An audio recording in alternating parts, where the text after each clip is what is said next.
Not seeing anything up there when I'm. So the water. Is that why I did this here? Yeah. Hello. It's fine. Okay. I got a tag. First. Where? Yes, exactly that. Okay, okay. Yes, that's good. I didn't see anything up there like that though. Nice to see you.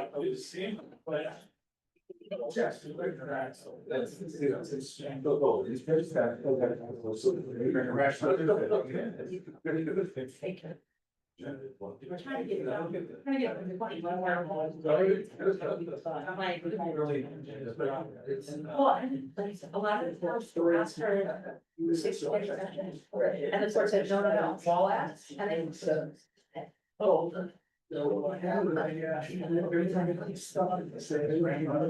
Right. I mean, let's from this is. I'll spend on the areas of that. But I got it, like. All. I just leave the same stuff. Yes. It's amazing. This is just a draft for now.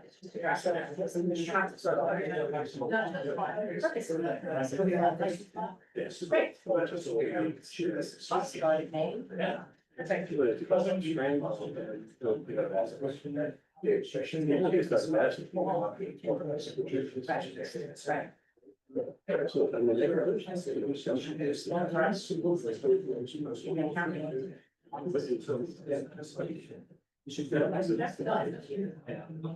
Plus the. I think you're the same way.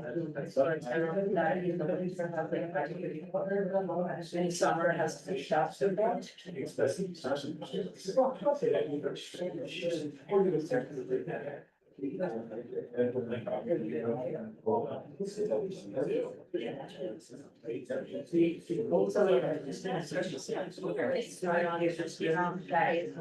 Last day in the. How are you?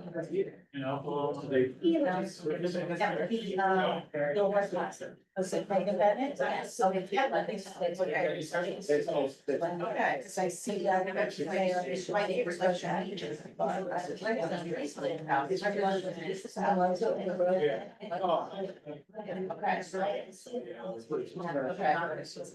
That's us. Okay. Okay, that's why I said, it's great, that's all. Yeah, that's good. I thought maybe you were. You know. Yeah,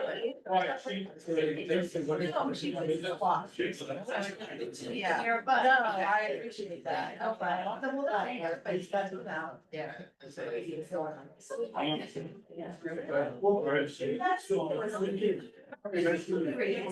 But I had a lovely ceremony last night.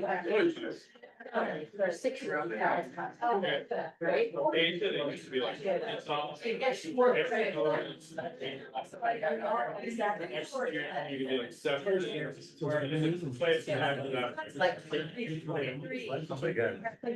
exactly. Hold on. We're gonna take close.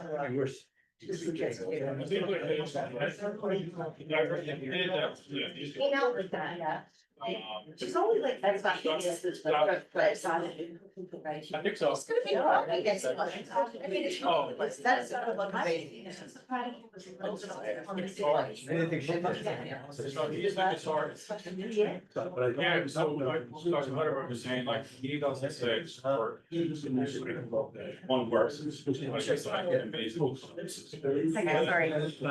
Thanks, Robbie. What about your kid? What you smile? Yeah, right. Smile. Would you? No smile. No, Yes, yes. Scary legs, I know, lucky me. Just all mine. I was like, is he just? My road. Yeah. Right. He looked like. Okay, so. Yeah. These kids. Kids that are very tall, right? One that are like. Yeah, no, that's a different one. It's very tall too, right? Yeah. I only need three. So, So, and you're at figure like, almost off, 19. You having fun? it just says like, Yeah, sure. It's like a virus, right? But it's painted. you should really get it. It's like, you know, you don't really get that far. So I think, yeah. I love. Somebody. It looks green or up. I was like, My God, it's so funny. yeah, it's just good. I was here. If you want to, 2 days, so. Well, makes it great. Yeah, it's super fun, you guys. It's the message That's getting nice. better. Yeah, it's good, it's better, take care. So she's not there, they didn't. I mean, can't stay for that. You know what I mean? So, yeah. Because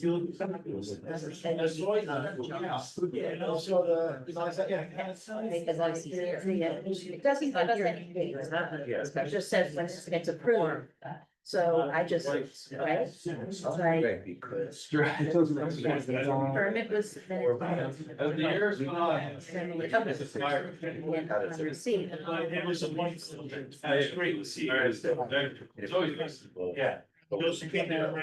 Yeah. Well, that would be great. Yeah, we use letter too, she's there. Usually, I don't. Right. Sample permit, application. There's a wonderful. If you're able to sort of articulate. So we just. I would just say sometime. Okay. I don't have exactly. Sorry, June and 20. Okay, well, you gotta, it'll. So we look at these pictures. 3 minutes. Okay, so this way, put on your glasses, all that. So you know, like, I don't know if you've read it. Oh. Oh, okay, then don't What's read that? it. Discuss that. I know, I understand that. Never. Yeah. Right, me too. But it's kind of interesting, but sorry.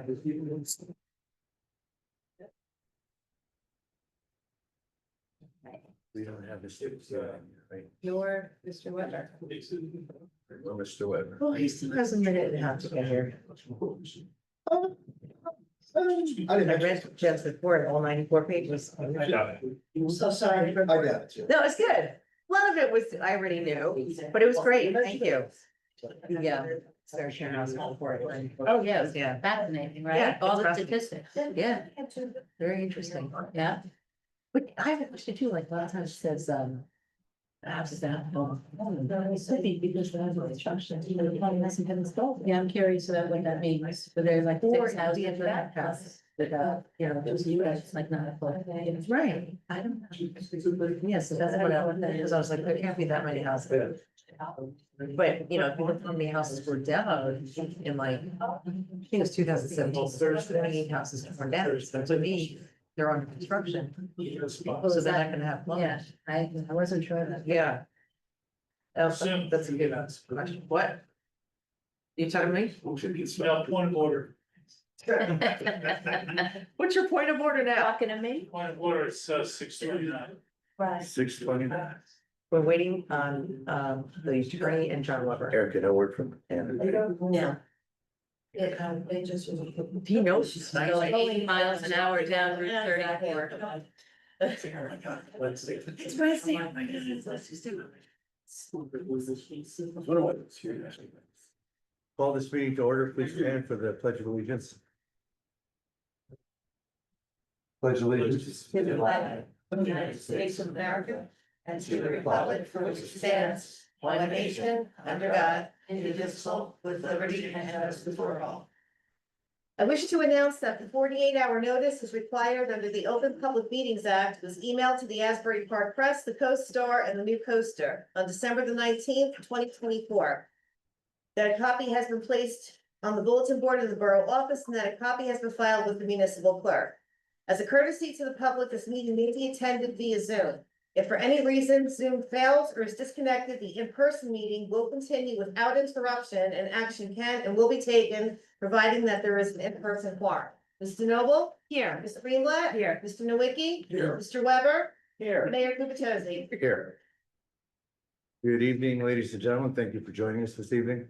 We are going to jump into item number 5 on our agenda. Holding a public hearing and adoption for the 2025 budget amendment and municipal budget. And just by way of quick background, we've been through a process already to this point where we've introduced the budget. We've created an amendment to that budget. We had a public hearing on the amendment to the budget, our last meeting. So tonight, after this public hearing, the council will take action whether or not to adopt the amended budget. So with that said, I'll make a motion to open the public hearing on 2025 municipal budget amendment. Is there a second? Second, Mr. Noble? yes. Ms. Greenblatt? Yes. Mr. Nowicki? Yes. Mr. Weber? Yes. Mayor Kupechosi? Yes. Anyone with any questions or comments about the 2025 amended budget? Mayor Fox. That's right. Here. Second. Sorry about 601 Monmouth Avenue. Good evening. I just had a couple of questions. Number one, has the fund balance analysis been completed? For The replenishment, 25 budget, yes. we have not completed a replenishment analysis at this point. Okay. Well, we introduced the budget, or you introduced the budget 2 months ago. I guess it's always been a practice or requirement to do that. Why isn't it done? I guess is my question. Part of the challenge has been the lack of data integrity that, that we started the process with. I actually responded to this question in a private email to Mr. Fehrenbach, where, to the best of our knowledge, from what data we can observe, we believe we have the ability to refresh. That said, prior 3 years, under your administration, for example, replenishment analysis was nowhere close to what the actual results turned out to be. So we've got some faulty historical data. I'm not suggesting it's your fault, Mr. Mayor, but rather it was very difficult to rely upon the data. Now, what I can tell you and the public is for the past 7 years, we've had roughly $1 million of anticipated surplus. 887 or 977, orders of magnitude 1.1 million for 3 years in a row. But if you go back 7 years, we've always had roughly $1 million of anticipated surplus. Over the past 3 years, we drained surplus $1 million, despite the fact that the replenishment analysis said we could replenish. The following year, that was 22 and 23, we drained surplus 600,000, even though the replenishment analysis said we could replenish. And then last year, per the AFS, at least we don't have audited statements, but the 2024 budgets, the replenishment of the budget has indicated that we not only replenished 700,000, we added to surplus 1 million. So we've had fluctuations of over $1 million 2 out of the last 3 years, rendering some of these prior analyses totally irrelevant. Right, well, I would talk to the 24, Mr. Gartz did a pretty thorough analysis. And I'll actually provide this to you because this question's been coming up in this forum, and in fact, he had stated right up front when he did the analysis on April 10th of last year that it was a conservative analysis. So we started, the balance that he forecasted was about $1.5 million. It came in at 2.4 million, which we expected it to come in favorable. So yeah, it was not exact to $1.4 million, but in fact, it was conservative. And in fact, when you built not only some surplus in that account, but also in the both utility account. So I believe that the 2024 analysis was a good analysis. And again, I would just state that I would have expected that we would have done that for 2025. We're going up about 94% in this surplus use. in 1 year, it's about 42% over the 6-year average. So to your point earlier, I looked at the 6-year average, it's about 42% more, this 1,405,000. And I realize that the rationale is speculative on the sale and proceeds of 319. But to me, it really doesn't dismiss the analysis as appropriate and fiscally responsible. So I just want to make that comment. The other comment, the question I have is that, and this is more directed to the mayor. In the past, you and another resident have pretty much railed on what you call the surplus adjusted tax rate. I would even not suggest, but state that you campaigned on that last year. I thought I had the document, but I don't, a graphic, yeah, a graphic showing what you called a surplus adjusted budget. I don't particularly agree with that, and that approach for a lot of reasons. But my question is, it seems as though that was something that was looked at and brought up numerous times. Do you have a handle on what the surplus adjusted budget increase is? Well, we expect it to be neutral. We expect to be able to replenish the surplus. If we do that, the increase would be the 2.7% budgeted tax rate. Maybe I didn't state my question. When you remove the surplus, my calculations are that the spending levels at the least are 6% up. If you did add in the Lorraine Avenue, it would be up 9%. So when you remove that surplus and just look at spend, it's not 2.76%, it's minimum 6% and as high as 9%. Well, again, if you're using the materials I campaigned with. No, I'm using the actual. No, I'm saying to calculate your version of the materials I use. No, I'm not using your materials, I'm using the budget document. And I'm saying that last year to this year, without the surplus, spend is up 6% minimally. And when you add in 319 Lorraine, it's up 9%. So my point is that the 2.76 is somewhat of a misnomer.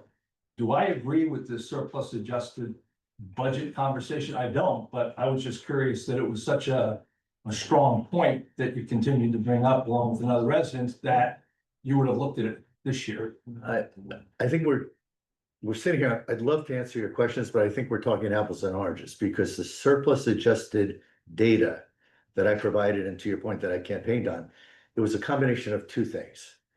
What was the tax increase, 2, 3, 5%, whatever, and what was the impact on surplus in that same year? So in a year where you had a tax increase of 1.7 or 9%, and then you drained surplus of 20% of taxes, I added those two numbers together. I don't have a drained surplus. I don't have an added to surplus number yet for 2025. I expect it to be neutral. If it is neutral, our surplus adjusted number for this budget would be 2.76%. So you're calculating, you're adding in your own spend for this year. It's not a spend number. It is a surplus adjusted number as you described it. Right, but you would agree that if you took the surplus out, it's a minimal 6% and as high as 9%, just on the spend. So I don't know.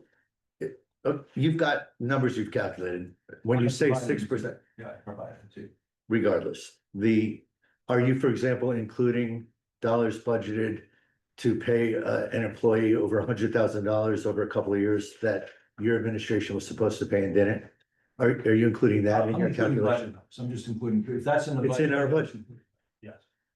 Then it's, You can't be including it because you wouldn't have known about it. well, no, I'm just taking the document that was provided to the public. That's what I'm taking. I'm looking at Yeah, the but spend on salary- salary and wages and other expenditures. And it's up 6% without 319 Lorraine. It's up 9% with 319. Obviously, we throw out 319 Lorraine because that is a one-time expenditure, correct?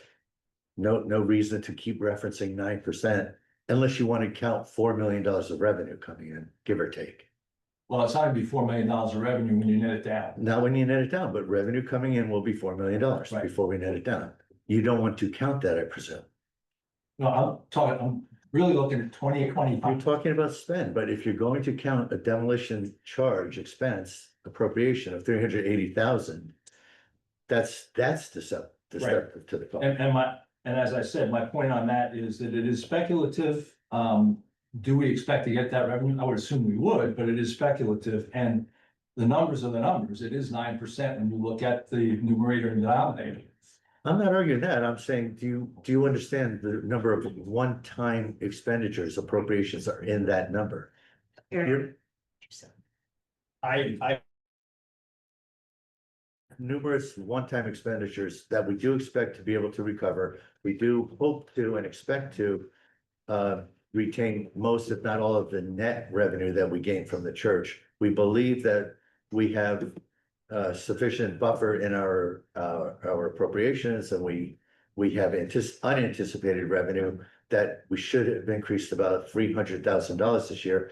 Because, for example, we've raised fees on, well, we will be raising them on zoning and construction. We already have those ordinance amendments drafted, and we've already raised them for court fees. We expect the total unanticipated revenue to increase 300,000 this year. Last question, capital forecast, is the 3 and the 5 year capital forecast done? Has it been completed? We have it is not included in this budget yet. It is, I've talked to Mr. Fehrenbach. Mr. Fehrenbach has agreed to share with us information that your administration pulled together, did not share with us. But he said there was a 6-year forecast Well, it's in prepared. the budget documents for 23 and 24. Well, we had it, It's in the documents, I'm sorry. in a detailed level. Yeah, with other people. We have not adjusted it since last year, but Mr. Fehrenbach indicated to me that he had updated data, which we will include subsequently. So we don't have a capital forecast right now for 25. We have what was rolled over from last year. But we haven't submitted anything into the state as in the budget document, the 25 to 50 page budget document. Before I answer, I want to say yes, you're right, but before I do, let me turn and ask to see about, did we update It it? was not included. It will be amended. Okay. And I don't think that's The required. state accepted. I don't think it's a requirement that you have to amend, yeah, it's not. Yeah, a- so we'll amend it to, because there are some projects that are becoming down, so it has to be Yeah, amended. okay, all right, thank you. Thank you. I'll try to keep everyone else on a 5-minute path, but next, Mr. Cohen. Mayor, the 380,000, Thomas J. Cohen, 612 Third Avenue. The 380,000 that you're including in this budget in the amendment, that's for the demolition of the church. Correct. Okay, now for 2024, when the church was supposed to be demolished, was that money 380,000 in the 2024 budget? It was not, and it was not. It was not, okay, but now it is, so now we really have a true budget going forward. And the expectation is that, if the sale takes place for over $4 million, and I believe we previously heard that this money net go into the capital fund and not into the general fund. Is that correct? My understanding of the flow of the dollars is it comes through the current fund as margin, and then we move it to the capital fund to the extent we want to. We've got 2 CMFOs not here yet. Well, the previous CFO said it was up to the council, and I just want to clarify that that is the council's intent. The council, it's my intent, the council has not officially Okay. voted one way or the other. Let me ask the CFO to comment. Well, so if you take in the revenue as a sale of municipal assets, and it would go through the current fund, as you're stating. And then I believe, and I don't want to speak for anybody, but the intent was to take care of the debt associated with it. And then you would have the net amount, which we're talking round numbers, so we'll say $2 million. I don't know that there is a plan or what's gonna happen with that $2 million, whether it's. Part of it's gonna go back into, fund balance, and then in the 2026 budget, whether you increase cash capital projects, whatever you're gonna do with the money, that's, I think there's. And correct me if I'm wrong, I don't think we've gotten that far, where the money is gonna go beyond. the Right, $2 and million. then I just to clarify, is the debt required, the bonding required to be paid down and the asset is sold? I don't know. Yeah. I don't know. Yes, it's sold when you incur the debt. You just pay it down. Okay, so, You can even set up a reserve. Right, for debt service. depending on how it's bought. okay, great, thank you very much. And you were referencing existing debt, the 380,000, is going to be covered by that income revenue. Yes, thank you. Any other questions in the room? Any questions on Zoom? Is there a question? There are no hands. Oh, I'm sorry. I've got this thing in the way. Ms. Kepler, did you have a question? Beth Kepler, 504 Central Avenue. Good evening, esteemed council members, Mayor Gubitosi, and fellow residents. I stand before you this evening during these public comments to address a striking irony that's not gone unnoticed. It is both surprising and frankly perplexing to hear a former mayor whose tenure was marred by significant financial mismanagement now attempting to lecture our current administration on the principles of fiscal responsibility and the timely passage of a municipal budget. Allow me to elaborate. During the previous administration, under the leadership of the former mayor, our town faced serious challenges in maintaining financial integrity. Independent audits conducted during that time revealed multiple material misstatements, errors, and oversights that called into question the accuracy and reliability of our town's financial reporting.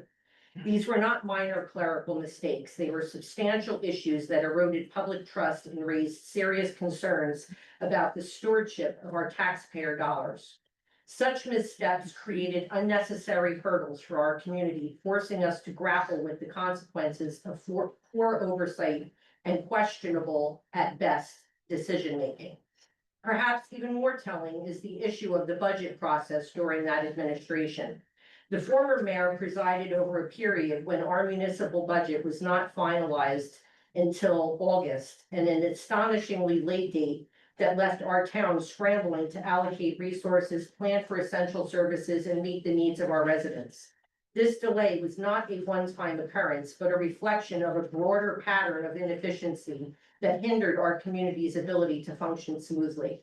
Public Works, for example, and community programs all felt the ripple effects of this tardiness, and residents were left to bear the burden of uncertainty. Now contrast this with today's situation. Our current administration under Mayor Gubitosi has worked diligently to present a budget that reflects the needs and priorities of our community. While no process is perfect, and we acknowledge that finalizing the budget by today may not have been ideal, it is a far cry from the delays and the disarray of the past. The current administration has shown a commitment to transparency, collaboration, and fiscal discipline, qualities that were sorely lacking in previous years. To have the former mayor, whose track record speaks for itself, now step forward to criticize this administration's effort is not only ironic, but it borders on absurd. I urge this council and our community to focus on the facts. Fiscal responsibility is not achieved through empty rhetoric or selective memory, but through consistent, accountable actions. Mayor Gubitosi and this administration are working diligently and tirelessly to move our town forward, addressing past mistakes, at the same time building a stronger financial foundation for our future. Let us not be distracted by the critiques of those who own records fail to withstand scrutiny. Instead, let us support the ongoing efforts to ensure our town's resources are managed wisely and our budgets are passed with the urgency and care that our residents deserve and voted for. Thank you all for your time and attention, and I encourage this council to continue its work with integrity and to keep the best interests of our community at heart. Thank you. Thank you. Any other comments or questions?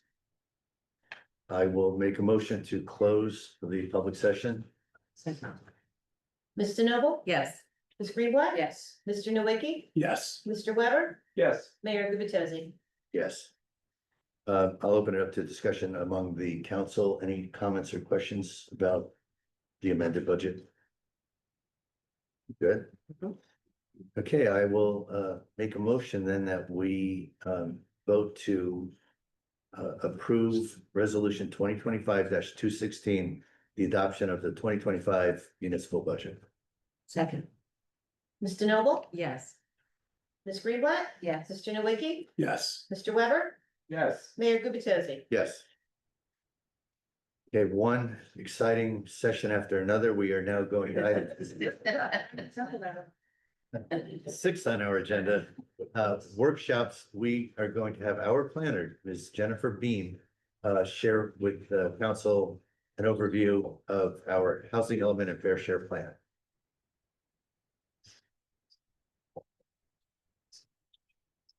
Good evening. Good evening. So several months ago, I was here to basically give you my anticipated implementation plan on how to address our affordable housing obligation for this fourth round. The DCA's number came in at 30 units of new construction. And our rehab obligation is 64. What we've done since I've been here last is we've done and completed the vacant land adjustment, as I said that we were going to. And the realistic development potential, or RDP, is 13 units. So that would leave 17 units of what they call unmet need that has to be addressed through zoning. We have proposed to satisfy that obligation through negotiations with the owner of 803 Main, who came in 2 years ago to get an approval, which had 18 units, some commercial and no affordable units proposed. They have amended their proposal, increasing the number of units from 18 to 24, 4 of which would be affordable, still with a modest commercial component, and pretty much able to comply with our current zoning requirements along Main Street. Because this development is proximate to mass transportation, we're able to take a half a credit per unit for a total of 2 bonus credits, resulting in 6 total credits from that project. In addition, we have 2 Oxford houses located here within Bradley Beach. One has 9 bedrooms and the other has 6. We were not able to take credit for these units in the past because they don't maintain licensure with the state, as with like a typical group home for supportive needs. However, the new legislation that was adopted last year now allows for municipalities to take credit for these sober living facilities. So in addition to the 15 beds, which we get credit for, we're able to take 1 bonus credit for a total of 16 credits, resulting in a total of 22 credits for this round against the 13 unit obligation. We have 9 surplus credits that don't go away. We can use those in the next round. And just a refresh, this round is 2025 to 2035. In addition, we have committed to participating in the county's program for the rehabilitation units, which is basically what is required in order for the court to deem that we're in compliance with that rehabilitation obligation.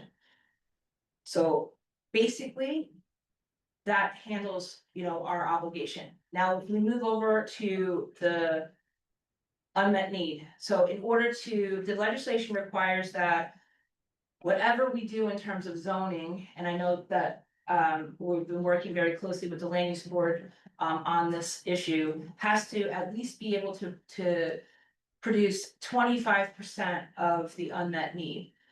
So it's not super clear in the legislation whether it's 25% of the 4th round unmet need or it's 25% of the total from the beginning. I've discussed this with multiple attorneys that are doing this throughout the state. We have taken the position that the legislation regulates round 4, and so it would be 25% of the 17 units, which we can do through an overlay zone over Main Street from, north to south.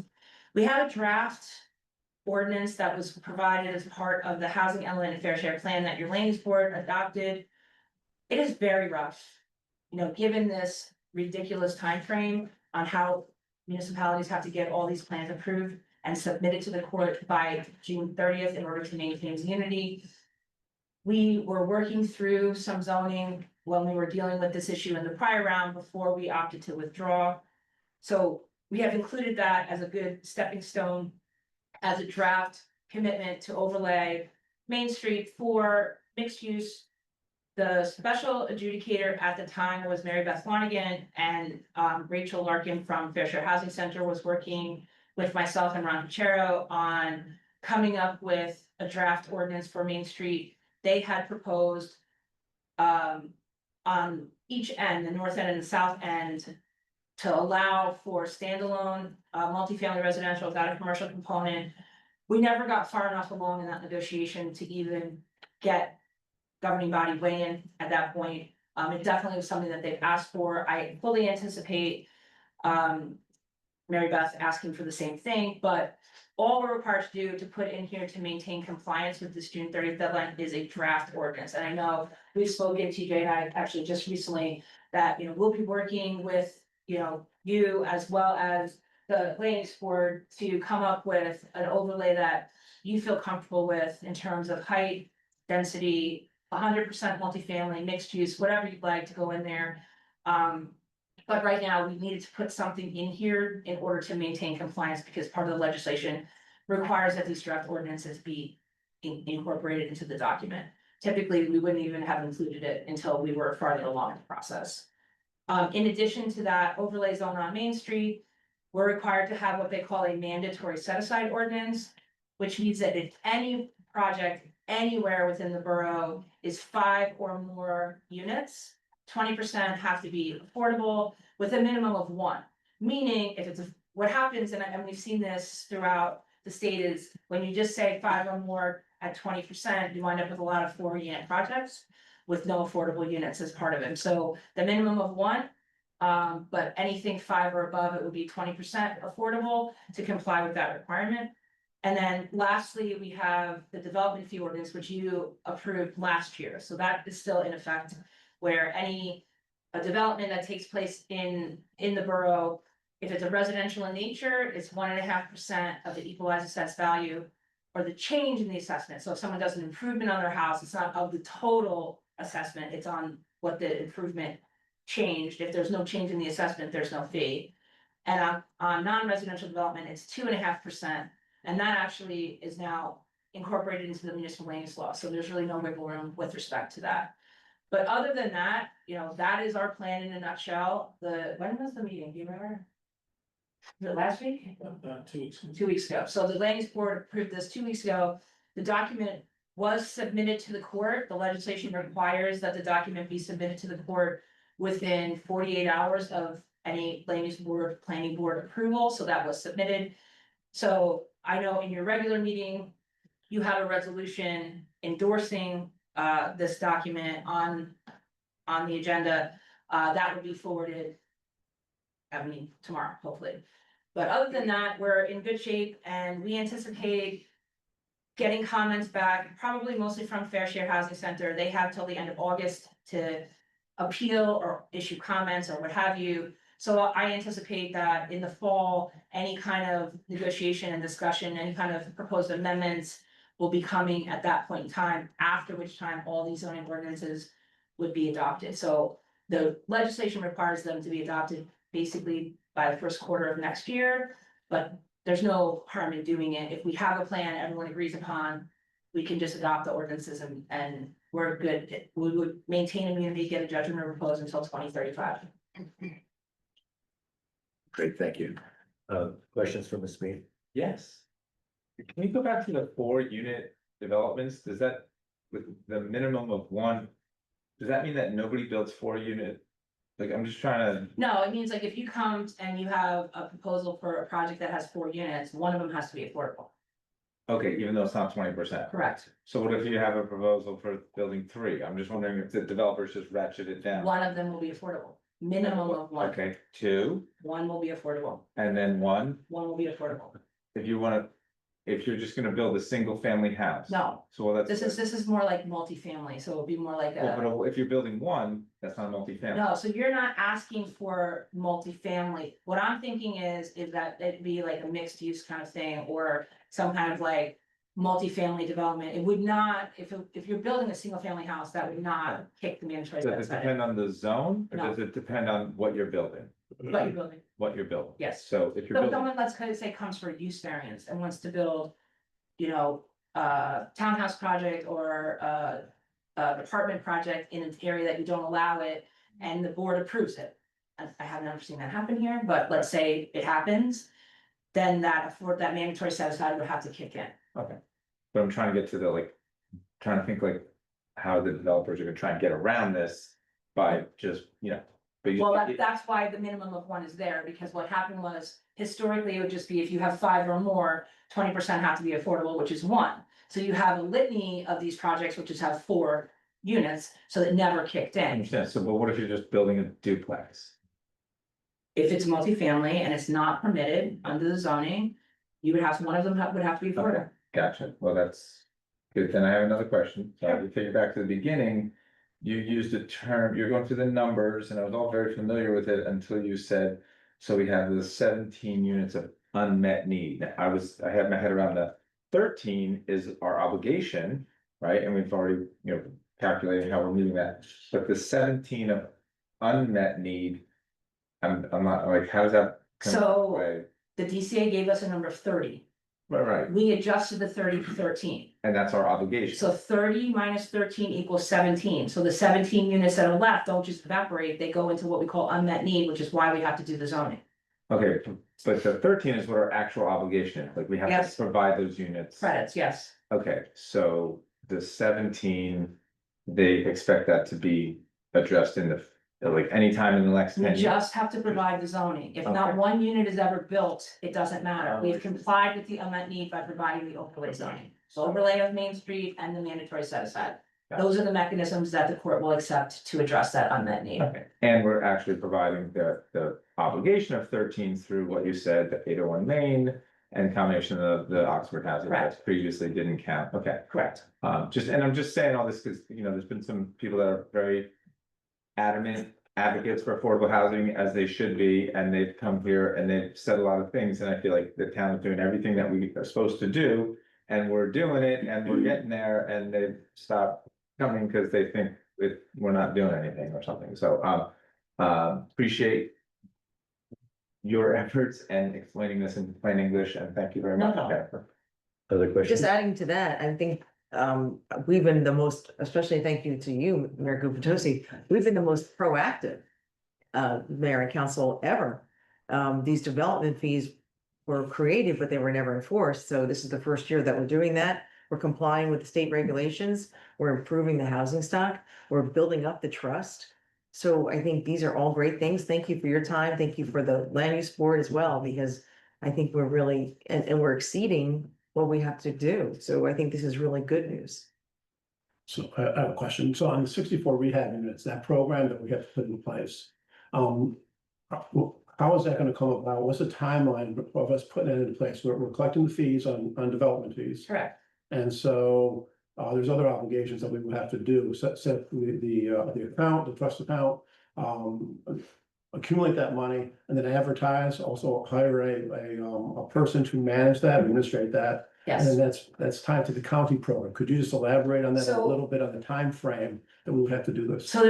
So the 64 units is over the duration of this round, which is 2025 to 2035. So you have 10 years to do it. However, you don't have to physically rehab 64 units. You just have to provide the opportunity and earmark the money in your spending plan that would accommodate 64 units over the 10-year, it's really actually 11-year period of time. What that means, the borough will have to hire what they call an administrative agent. That administrative agent will manage not just the rehab and the coordination with the county, but also the 4 units that are being constructed at 803 Main, making sure that it's affirmatively marketed, meaning it has to be marketed to the whole region, Monmouth, Ocean, Mercer County. Make sure that individuals are income qualified, they go through all of their income information, make sure they're qualified. and make sure that the deed restrictions are in place because these affordable units have to be deed restricted. They also will coordinate the rehab program, and the way the rehab program works, it's not really a timeline. Once this gets adopted and honestly, the spending plan and the revenues coming in are a projection because clearly we can't predict the future. So we're projecting how much revenue the borough will get over the course of this round. We project how much it will cost. You know, there are things that are required. 30% of your balance has to be earmarked for affordability assistance, meaning like if someone came in and said, you know, their HOA fees were too high and they can't maintain, you know, their income qualified and they can't maintain this, you know, there could be programs put in place to give them money under this affordability assistance, assuming, you know, they're gonna be willing to deed restrict their house and those types of things. So that's a projection, obviously, but all you have to do to maintain compliance with this rehab program is provide the fact that you are participating in the program, you have an administrative agent, and you've earmarked revenue or money in the spending plan for rehabilitation over the course of this round. The way the rehab program works is, you know, obviously you have to be income qualified, and it's for things like bringing your house up to code, maybe replacing a roof, maybe replacing some windows, those types of things. And then if you leave your house before 10 years is up, you have to repay the money back to the trust fund. If you stay in that unit beyond the 10 years, then it's forgiven, almost as if it's a grant, not a loan. I will say it's gonna be challenging in a community like this because, you know, the property values are pretty significant. And I find that in all of my coastal communities, really, you know, but the opportunity is there. We have to provide for, you know, the obligation, and, you know, in the event that we're looking at a budget situation where the trust fund doesn't have the money to pay out all this stuff, there's an opportunity at that time to do what they call a windshield survey, where you go through town and you identify, are there really 64 units here in Bradley Beach that are, you know, out of code in terms of things? I don't know. I haven't done the windshield survey, but that option exists in the regulations if in fact it becomes an issue moving forward. But right now, we have it earmarked for approximately 6 per year, which would get us to 60. So like the last couple of years, you know, it's like 7 for the last couple of years just to hit the 64 number. So theoretically, if in fact, the plan gets approved. And then, we have to hire our administrative agent, and we have to advertise proactively, and we have people coming to us applying for, assistance. But there's not any money yet, or enough money accumulated, so there would be an obligation then for us to, somehow be able to fund that. You would have to bond for it, but you can bond against the trust fund. And I did hear somebody in the past make a suggestion from the community that perhaps there could be a donation from, say, from the proceeds of 319 Lorraine that could also help shore this up. And so we could also do innovative things like that to be able to ensure that we are building that trust. Absolutely. You just have to take whatever, I mean, that would be up to you. And then whatever amount you decided, if you decide that to be pushed into the trust fund, that fund has to be a separate, I know she knows this because she knows what she's doing over there.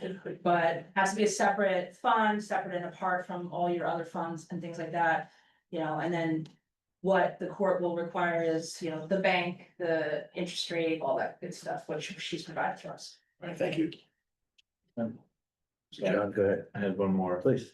On the windshield survey thing, I agree, yeah, we're probably not gonna find 64 units, right, in the front houses. But people's back houses, I think potentially could be affordable housing. But how would that work? Never mind, you can't see them through the windshield, but we figure out, let's just say we found them.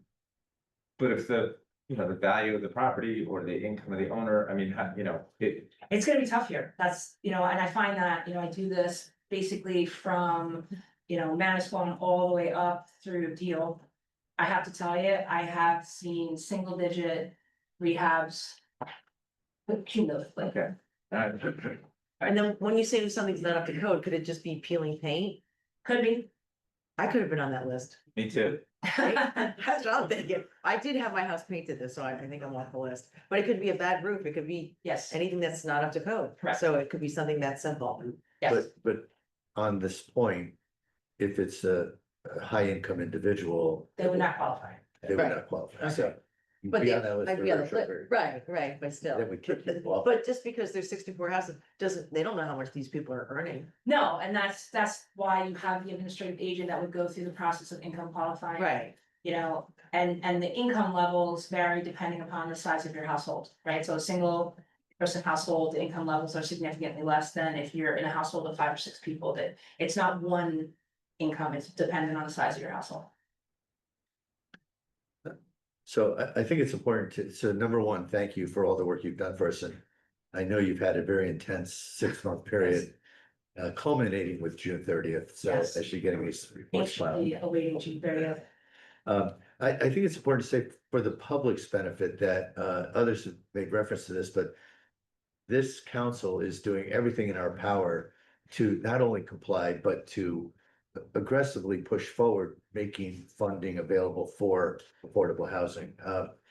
I had someone suggest in an email to me recently that the borough, our residents are somehow discriminating against lower income people, that we collectively, not just me, not just the council, the borough is anti-low income individuals.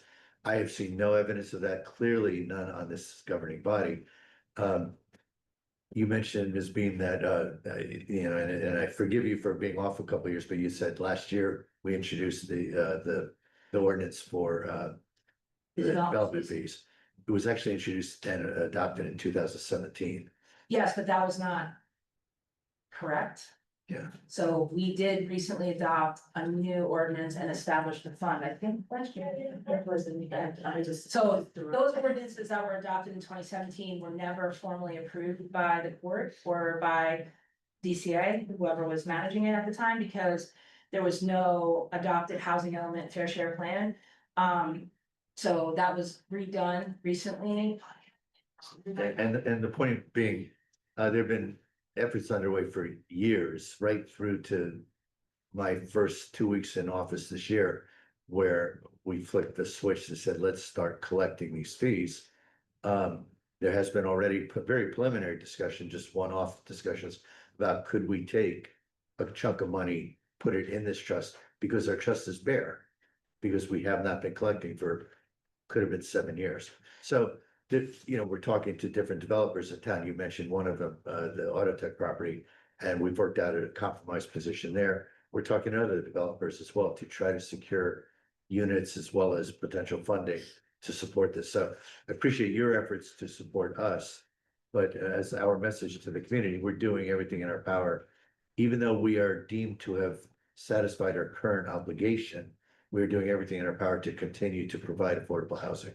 And all that is gonna do is set you guys up for success in round 5, because the more units you accumulate over the 13, you know, they don't go away. You still are able to take credit for them in subsequent years. I was actually in Plainsboro Township on Monday night, and their entire plan was built of surplus units that they had done in the prior round. So there was no new developments, it makes the process that much easier and way more difficult for anybody to challenge when you have surplus units on projects that have been approved and what have you, for sure. So no other questions from this meeting?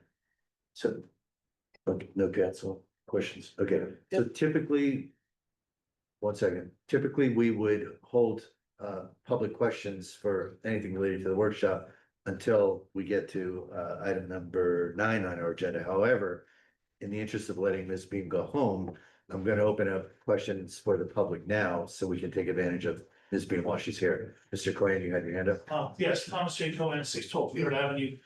Being that everyone's in the room, Mr. Cannon, Mr. Doherty, Steve.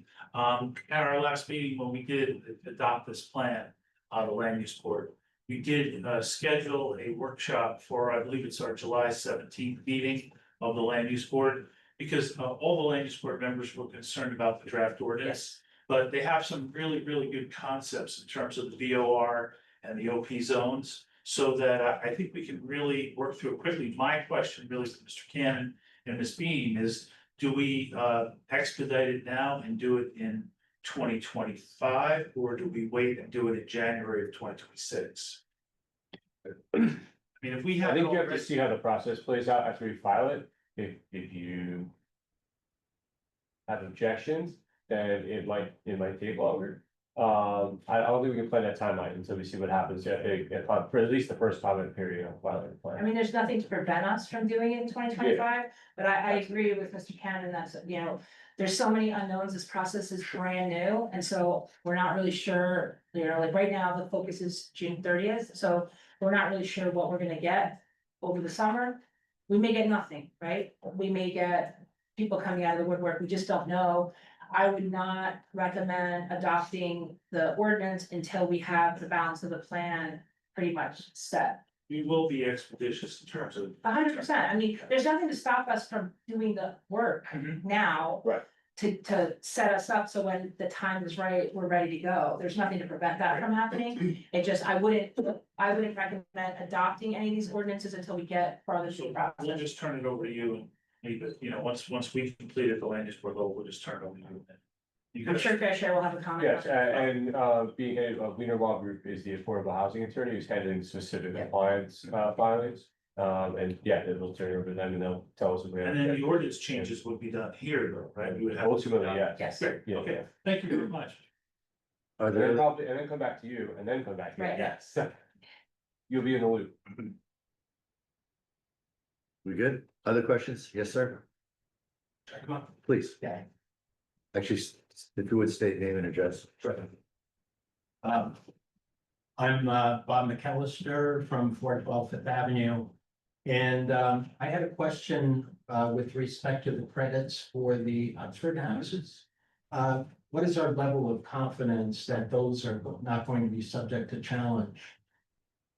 So historically, because they don't have licensure through like the state of Health and Human Services or developmentally disabled. The process would not accept those bedrooms as credits, because they would just not allow for it. This legislation, which just got adopted last year, has changed that, so it specifically says that they're eligible for credit. And how do we assure that they are affordable? They're affordable just by the nature of the fact that they're supportive needs housing. Is that right? Yes, same as a group home. Okay, because I had a question about the plan, because the plan says that Bradley Beach maintains them. and I- Maintains meaning has them here. I don't not think that- that's the case, right? That word is used to say Bradley Beach has them physically here. Right. So They're not that, privately yes, owned 100%. and operated. they're, yeah. yes, But we're certain that there will be income requirements so that they will be affordable. no, they're affordable just by the simple fact that it's supportive needs housing.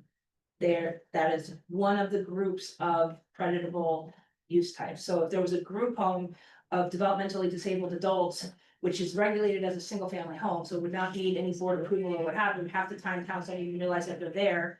Because they really just pull a building permit, they don't income qualify the individuals, it's a registered supportive needs housing, you get credit per bedroom. Okay. Thank you. You're welcome. The other part that I was concerned about was the present need, and we talked about this a bit at the land use board as well. 64 units is A lot. big number. Yes, I agree, Belmar's number is 0. I understand that. Belmar is bigger than we are. Oh, the DCA creates the numbers, which is why I said if we wind up in an issue, we can perform that windshield survey and then, Okay, my only reason for raising it, and the reason I raised it at land use was it's something that we really need to think a lot about and figure out how do we satisfy ourselves that we don't have a big problem. Because if you look at the plan, we could be talking about overcrowding, we could be talking about inadequate plumbing, we could be talking about inadequate kitchen facilities.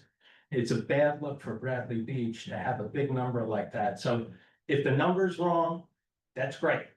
But how do we figure out whether it's real, and if it is real, what do we do about it? so the building department would have to go through the borough and do a windshield survey of every structure and then give us a detailed information about each and every unit here.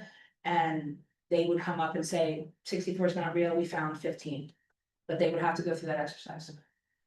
Jen, on this point, and we, as you mentioned, Mr. McAllister, we talked about this, and I asked questions as well about this at our last land use board meeting. That windshield survey, you were alluding to some of this process earlier, that you don't know who's living there. It could be Jane DeNoble that just doesn't paint her house frequently enough. But to the extent it's qualified for low income. Well, the thing is that we're talking two different things, right? So we're talking about the number, right? The 64 number. Right. That windshield survey doesn't matter who's living there. It's, do you have 64 units within the borough that are in need of rehabilitation? I agree with you. I think it's significantly lower than that. Then, once we get to a realistic number based upon this windshield survey that the building department would have to do, then if somebody wants to propose to enter the rehab program, then they would have to be income qualified. It's two separate, the number is first, and then who gets to use the rehab program is second. But, and you also, I believe, mentioned, but let me confirm, you also mentioned it's less about, it's more about creating the opportunities Yes. for people to take advantage of the rehab dollars, that we need to market, campaign, advertise. So you have to earmark the money too. That's one of the reasons why when you have a big number. Yeah. You're earmarking like $25,000 per unit. And you have to provide for that out of like your trust fund dollars. So that's money that has to be earmarked for the rehab that probably is inflated erroneously that you can't touch for other things. So it may be worth the while. That would definitely be up to you. Something that we could do, but as of right now, it's really just a matter of hiring the administrative agent and entering into the program. And you said we, at the moment where we have no, very, very little trust fund dollars, we may have to be bonding for a lot of that. Yes.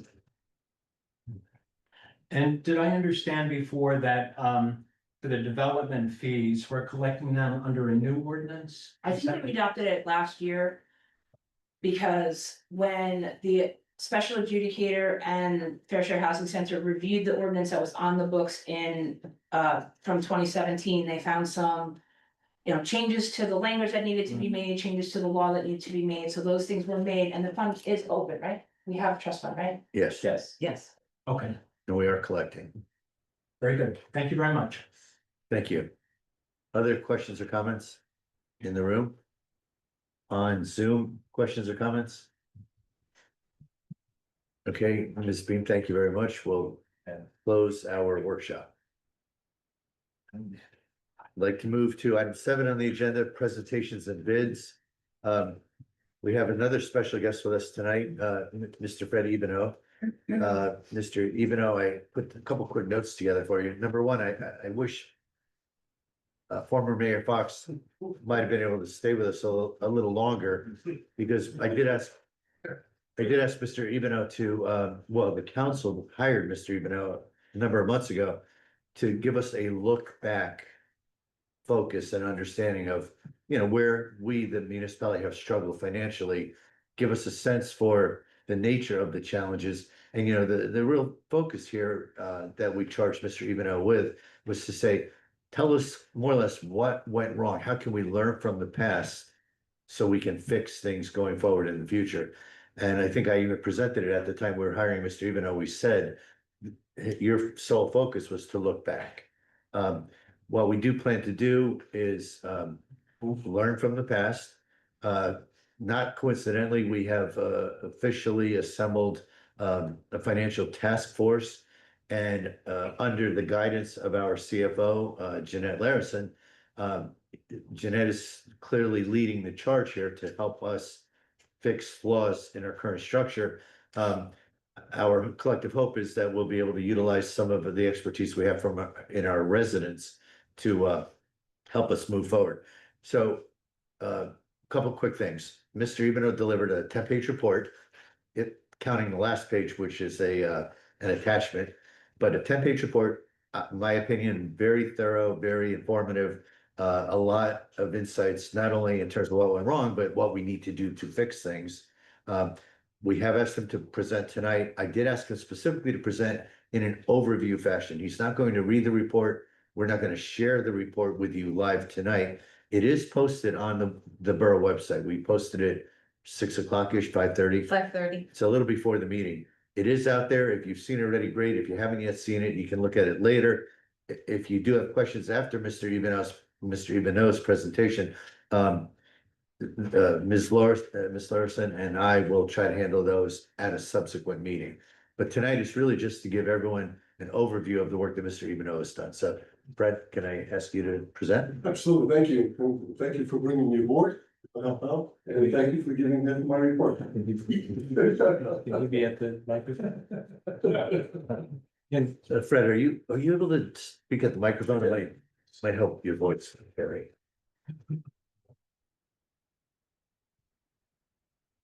And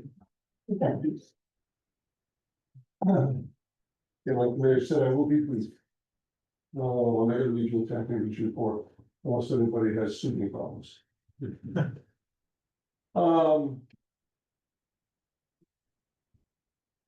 It's a very interesting situation that Bradley Beach is in. I've been in government for over 40 years, CFOs for the most part. I'm retired. And here I am. I have, in reviewing all of the books and the records, annual financial statements, annual debt statements, audit reports. There's one common denominator, which is very, very, very concerning. There are two major concerns in reviewing the books and records of the borough. The first one is, I don't know how many people are accountants, or I'm going to try to keep it simple. But you have one set of books, which is your general ledgers and subsidiary ledgers, okay, you on the computer, okay? That's where you record your cash, you record your expenditures, and so on and so forth.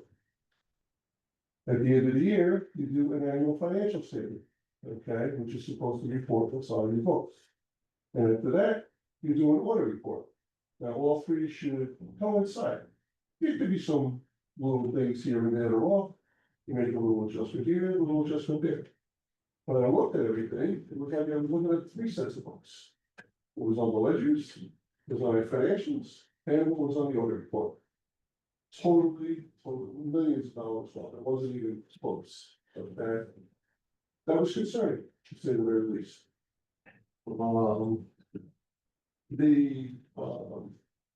Another problem that I see on the books themselves.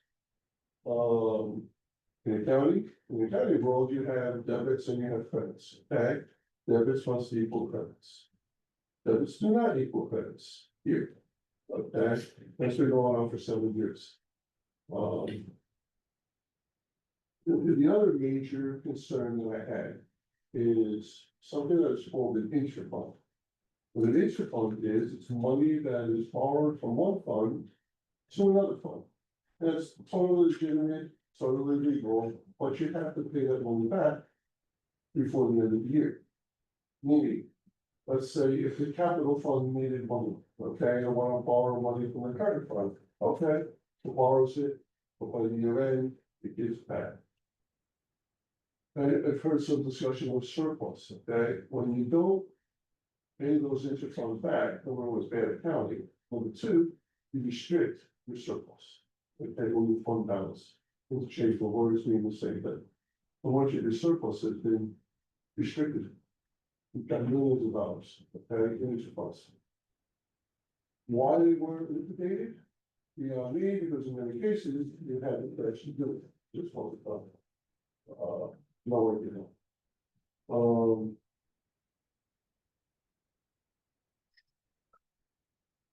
The show of my audit actually went back to 2019.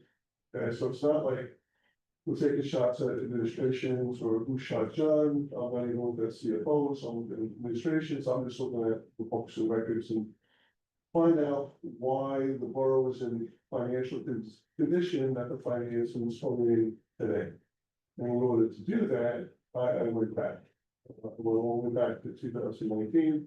I looked at 18 a little bit, it wasn't too bad, but 19 seemed to start in downfall.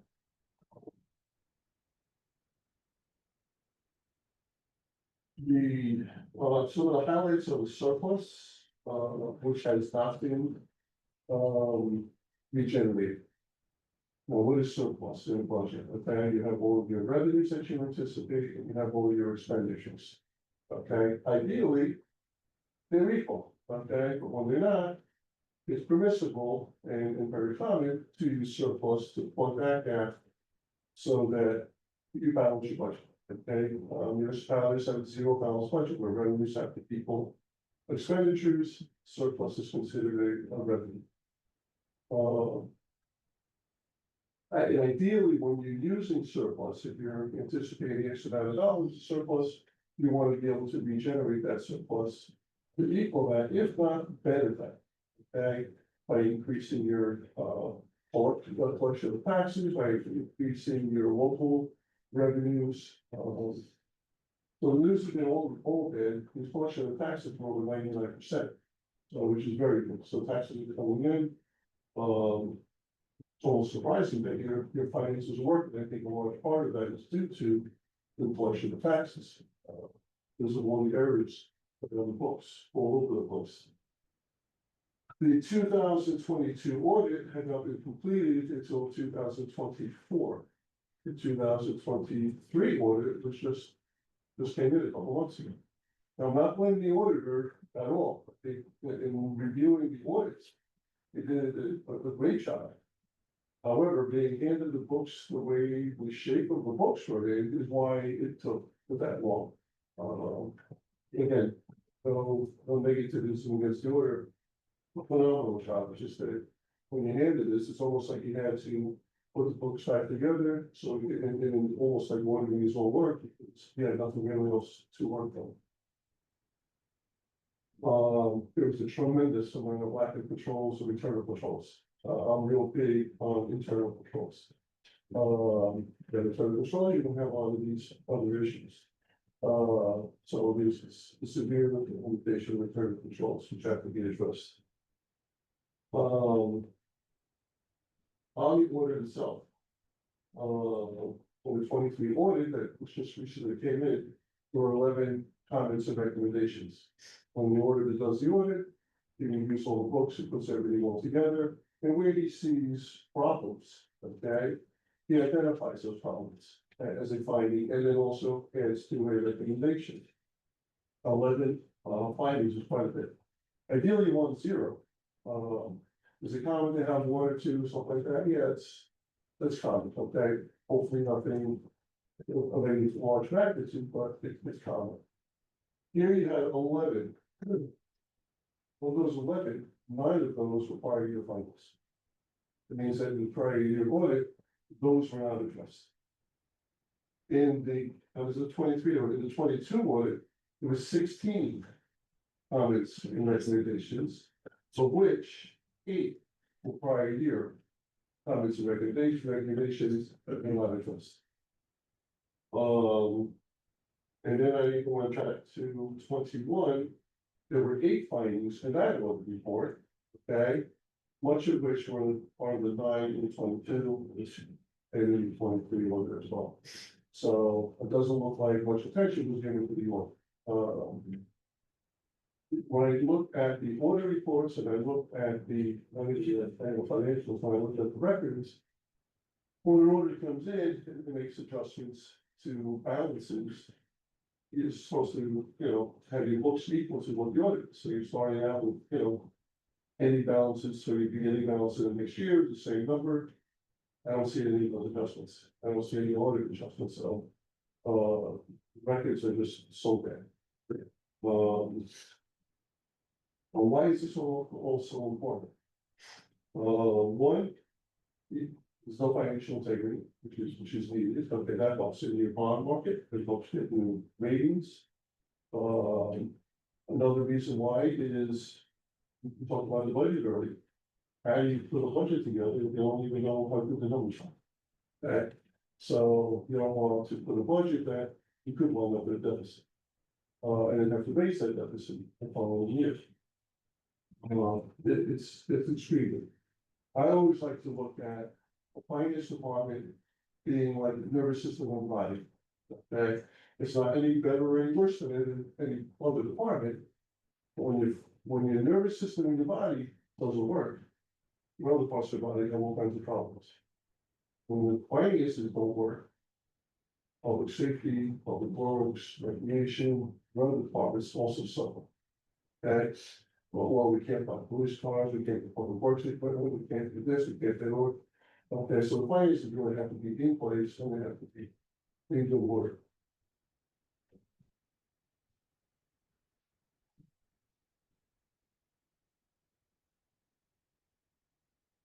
Like I said, I can go on and on and on and on. So, I think, I have to be honest with you, much of that is touching the surface. And it's not just the fire fund, it's the capital fund, it's the sewer fund, it's the recreation fund, it's all over the place. You have something that are called dedication by riders, which makes up your trust fund. These were approved by the Division of Local Government Services that say, yes, you can have this, or no, you can't do that trust fund. They have 33 of them, but not all have been approved by the Division of Local Government Services. So they have to still be approved, even though they've been going on that many years. So more, over there.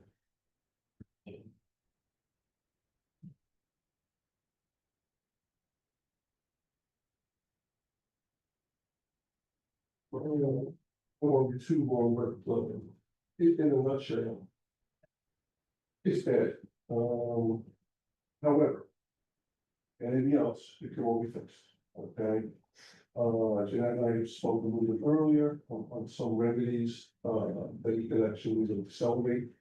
I'm basically using the audit report. Forget about all the messages that are there, basically start fresh. Trust in what the audit report has in it, and clean that up, and the internal controls, get rid of interphones. Get rid of all the over expenditures that we see in there. Don't allow over expenditures. Can an over expenditure happen in 1 year to another year? Absolutely. You may under budget for something, with something called transfers, it's been the last 2 months of the year. Move some funds with that, so you don't have over expenditures. You never overexpend trust capital, okay, but those, again, it goes back to internal controls. So internal controls are in place, they won't have these problems. If more attention is paid in the finances, they don't have these problems. Speaking of shit, in a nutshell, it's a lot of boring, and thank you for your report. It's a sort of response in life. Coming from you, that's an honor. Does anybody has any questions? So I was gonna say, so yes, Mr. Ivanov, thank you again for the work you've done and coordination with us. While I'm not gonna open it up to the public, I am gonna open it up to the council just to ask, do we have questions for Mr. Ivanov? I don't have a question, I have a sort of comment that something I'm hoping you'll say. I read your report, thank you, great summary just now. One of the things you say in the report is that you say, it doesn't look like there was fraud or embezzlement or anything like that, it was just all this sloppiness, lack of controls or whatever, so I feel like that's a really important thing to say to the public.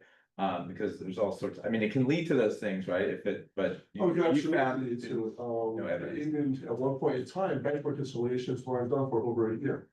Okay, they could have been embezzling there, they could have been, somebody, breaking into your bank account, some scam, something like going on. Fortunately, in that year that had happened, you want to report something. So you were extremely fortunate, you were extremely vulnerable, okay, but you were extremely fortunate, even to today, that nothing catastrophic has actually happened. And on that note, I agree with you that I'm not aware of anything that would suggest anything fraudulent. No, However, in that year, 2022, you mentioned nothing happened, but we couldn't find $75,000 through lost entries. It wasn't, which is, yes. it wasn't, That 22 year was a tough year. 74 there was, over $100,000 of overdrafts. There was a reserve for, what was the reserve for schools? Something wild. I've never seen that before. miscellaneous revenue one. Miscellaneous, yeah, it was wild. You just don't have that, okay? It was here, okay? And it was overdrafts. They didn't know what to do with the overdrafts. They charged us account. You had at one point in time 53 bank accounts. That's a tremendous. When I was CFO of City Patterson, we did have 53 bank accounts, okay? And that was over $100 million budget.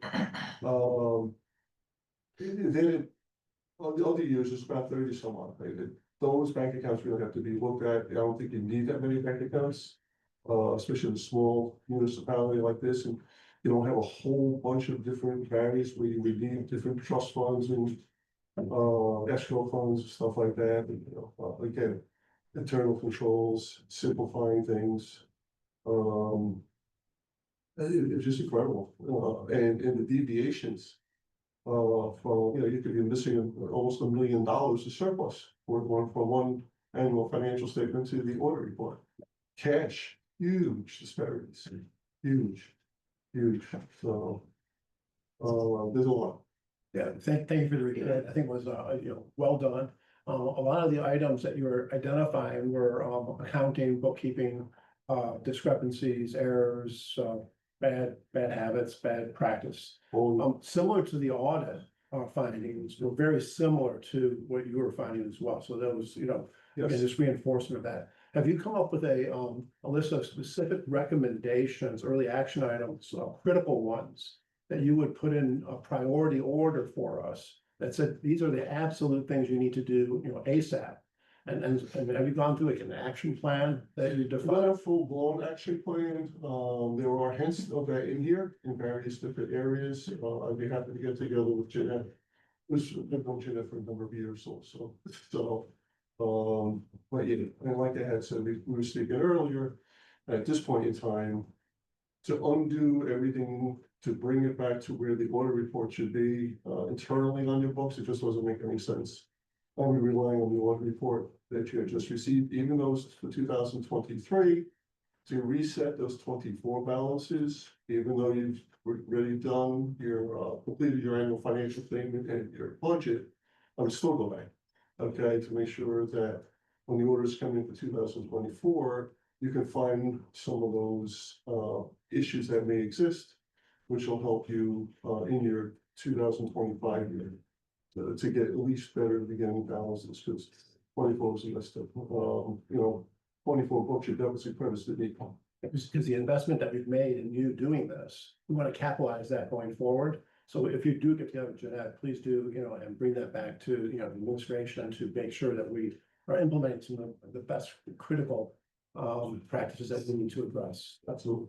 Yeah, and great comments, Paul, and just to state this clearly to the public, Jeanette is our CFO. Jeanette will lead the charge. Some of this you already were aware of, some of this may be helping insights you've already gained. And I have, but you are only one person and this might need an army. However, we are very committed to straighten this out as soon as possible. I've got confidence in Jeanette, like I said, we've known for a long time. So do we have a time frame of when this can be organized, and can the financial task force help out with this? We have a committee. I'm not sure, I was talking to the mayor, he mentioned the financial task force, I'm not sure what their actual role is. But I would run everything through, the CFO. Okay, that sounds good.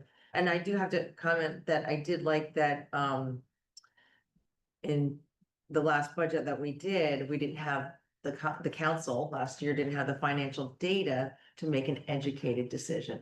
Sure. And I'm really glad you acknowledged that. I mean, I didn't know what to do. I thought maybe we had to change our form of government just to break this cycle.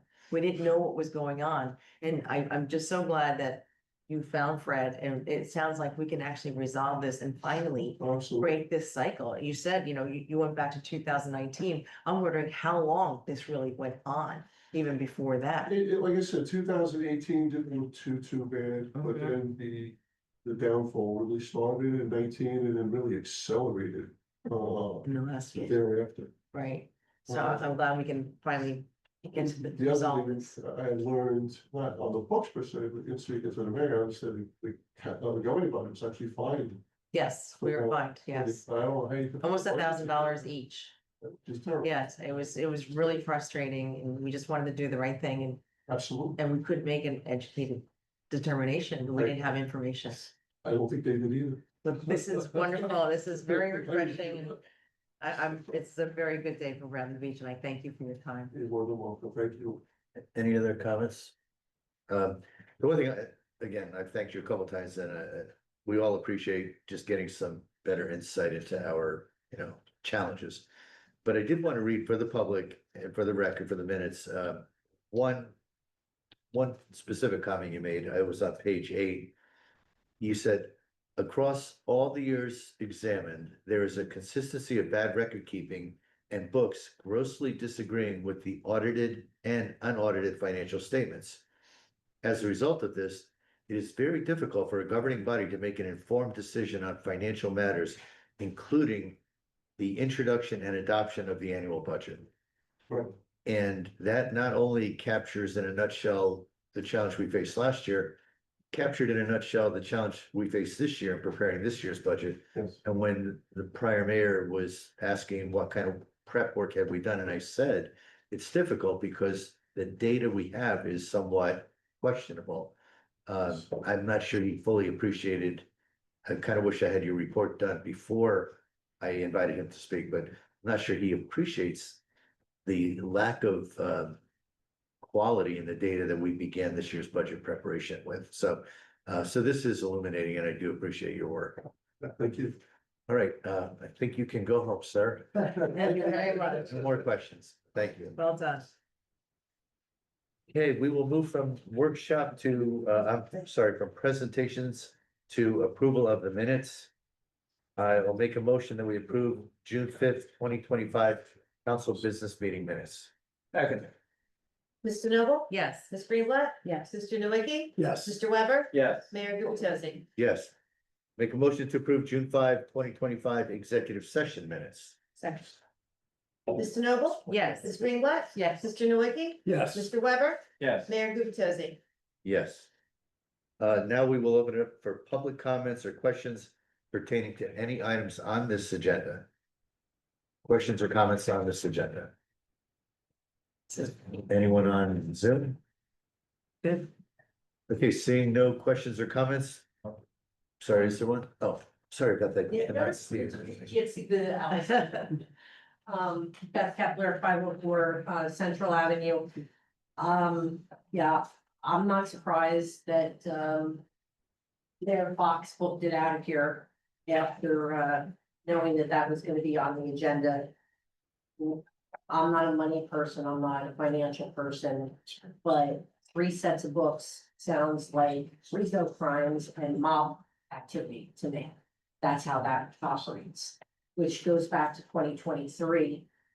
And my petition letter that I read here, and 300 residents in this borough signed asking for the Attorney General to assign a special prosecutor to investigate the corruption that was clearly happening in the town.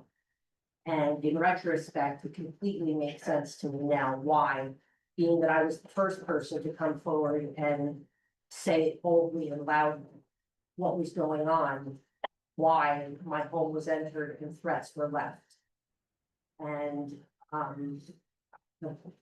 I applaud you all for doing what needed to be done. It wasn't easy to do it. I think I'm really offended, especially hearing what I heard here tonight, that including Councilwoman Mahoney that isn't here, that you had to pay money out of your own pocket to defend us and to stand in the gap between us and, I mean, you're being generous by not calling it fraud or embezzlement, but that's what it looks like to me. That would have been nice for a prosecutor or somebody criminally to investigate, and based on what the gentleman said this evening, his financial review, would that normally find fraud, or would that specifically be for an investigator to find? And would his report be something to send on to be investigated at this point? In your opinion? It would not normally find fraud. It would be very unique for, you, it would have to stumble onto it because he was not looking for fraud. It was a very limited scope. I hate to even call it an audit, but it was a limited scope review where he largely compared financial statements. To find fraud, you've got to investigate our vendors, legitimate vendors, if people created false bank accounts. He did not go to that level. He simply could not track trial balances be ending of the year to equal trial balance amounts in the beginning of the next year. I mean, everything he observed was flaws in our accounting processes. So for me, from my background in the medical field, that would mean that he saw symptoms and without further diagnostics, he couldn't clinically diagnose. So being that we have massive overwhelming symptoms, based on what this report and my loose understanding of it, just going by what his explanation revealed, and coupled with this, the 54 bank accounts that were, discovered and were withheld, and the budget process, the material misstatements, the fact that our CFO had his license removed. I could go on and on, I mean, the list, the list, I keep going over and over and over it, but when you put it and you look at it. I know that the last, Mr. Barrett never wanted to look in the rearview mirror, but the only way we don't repeat this in the future is by looking in the rearview mirror and learning from our mistakes so that we never have to live through this nightmare again. And so in your esteemed opinion at this point, I know it's preliminary and I'm putting you on the spot, but based on what this gentleman said tonight, are you going to be forwarding this to an authoritative, to someone at an authoritative level, like within the state? Like because back then in July of 2023, we were asking for a special prosecutor. I feel like 2 years now into this, we have an overwhelming, insurmountable amount of probable cause here worthy of a criminal investigation. Will this body, this legislative body, on behalf of the residents, present this to the Attorney General's office and formally ask for an investigation in depth into what's going on with millions of dollars of our tax money? I would say it would be premature for us to do that because, again, there's no, at this point, evidence of fraud. There's evidence of tremendous malpractice, if you will. The primary intention of having this look back and having this report delivered is to educate us to figure out what's broken. And we received a good amount of that from Mr. Ivano's report. We now have to turn it over to our CFO to work with me in particular and the council governing body to fix things. And in the process of fixing, we're going to learn a lot more about why we went off the rails. So potentially it could come to that. but Potentially. It's too soon at this point. yes, Mr. Mayor, can I thank just say something for clarification and Ms. Kepler, just so you know, he did not say that there were 3 sets of books. He said it was as if there were 3 sets of books because the books which are supposed to match the AFS didn't, which is supposed to match the audit didn't. And so he said it was as if there were not 3 sets of books, just to be clear. Oh, I heard what Because you that said. would, okay. That's like, But to you me, came to the microphone, he said 3 sets of books. Right. He said there's not 3 sets of books. I heard very clearly what he Okay. said, and that screams RICO and mob. That's how the mob operates. I don't think we're talking That's about, how embezzlement operates. I'm not saying it is a mob, correct. but the financial aspect of the mob, they keep different sets of books and the numbers never jive.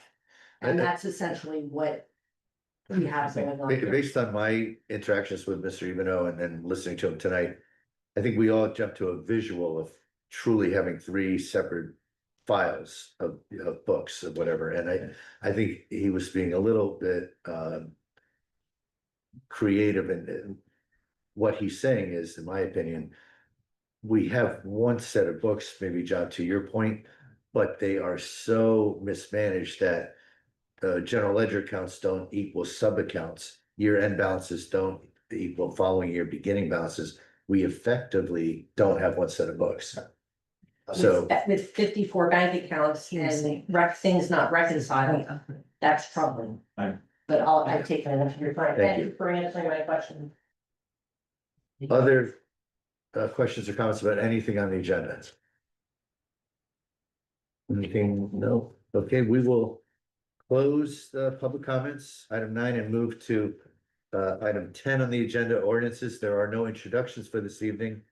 We had scheduled an adoption of the traffic ordinance, chapter 9, changes we plan to make to the parking lot just north of this building. I'm gonna make a motion in a second, but the reason I'm making this motion is because we, the borough, are working on possible alternatives. We are not saying this ordinance might not ultimately be voted upon, but at least for tonight, we would like to buy a little more time to see if we can come up with an even better solution than what is proposed here. So that said, I'll make a motion that we table the adoption of ordinance 2025-17. Second, Ms. Noble? Yes. Ms. Greenblatt? Yes. Mr. Nowicki? yes. Mr. Weber? Yes. Mayor Gubatosi? Yes. Okay, for item 11, we have communications, and I'll turn to Councilman Nowicki. Paul, would you like to give us a brief update on where we stand here? Fifth Avenue sewer infrastructure. Sure, as far as the Fifth Avenue sewer infrastructure replacement project. As people may recall, last year, we were going to advance a project to line the sewer from Main Street down to Madison. And then resurface that Fifth Avenue. Back in January, we opted to not advance that project.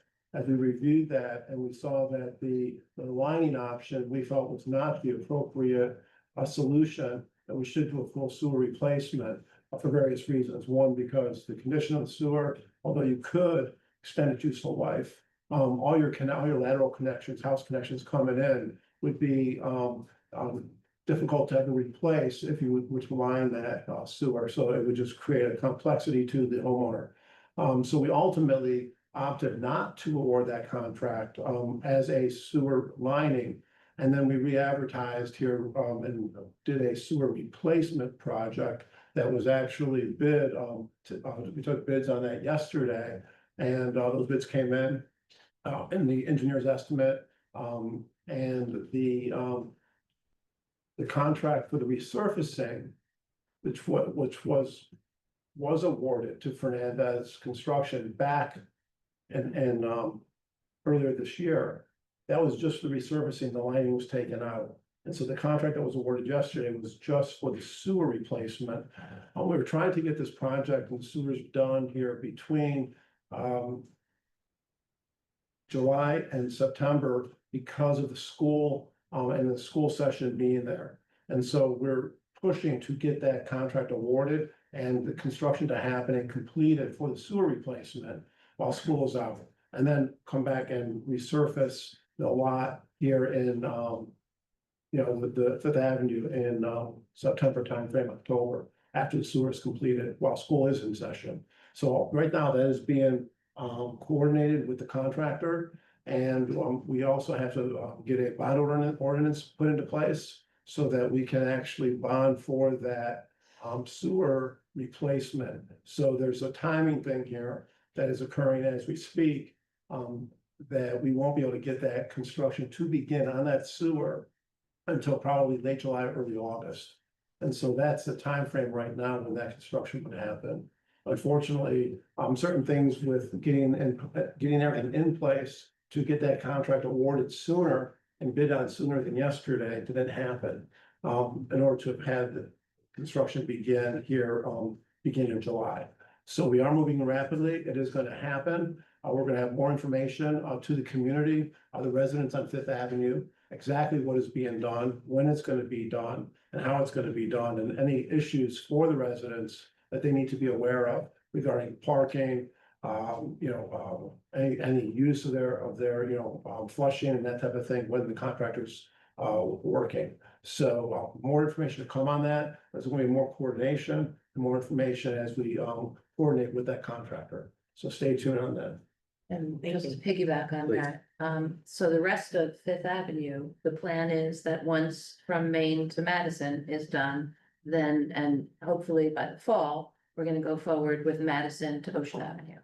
And do the same, completely replace the sewers, and we have a grant in place already for the surfacing.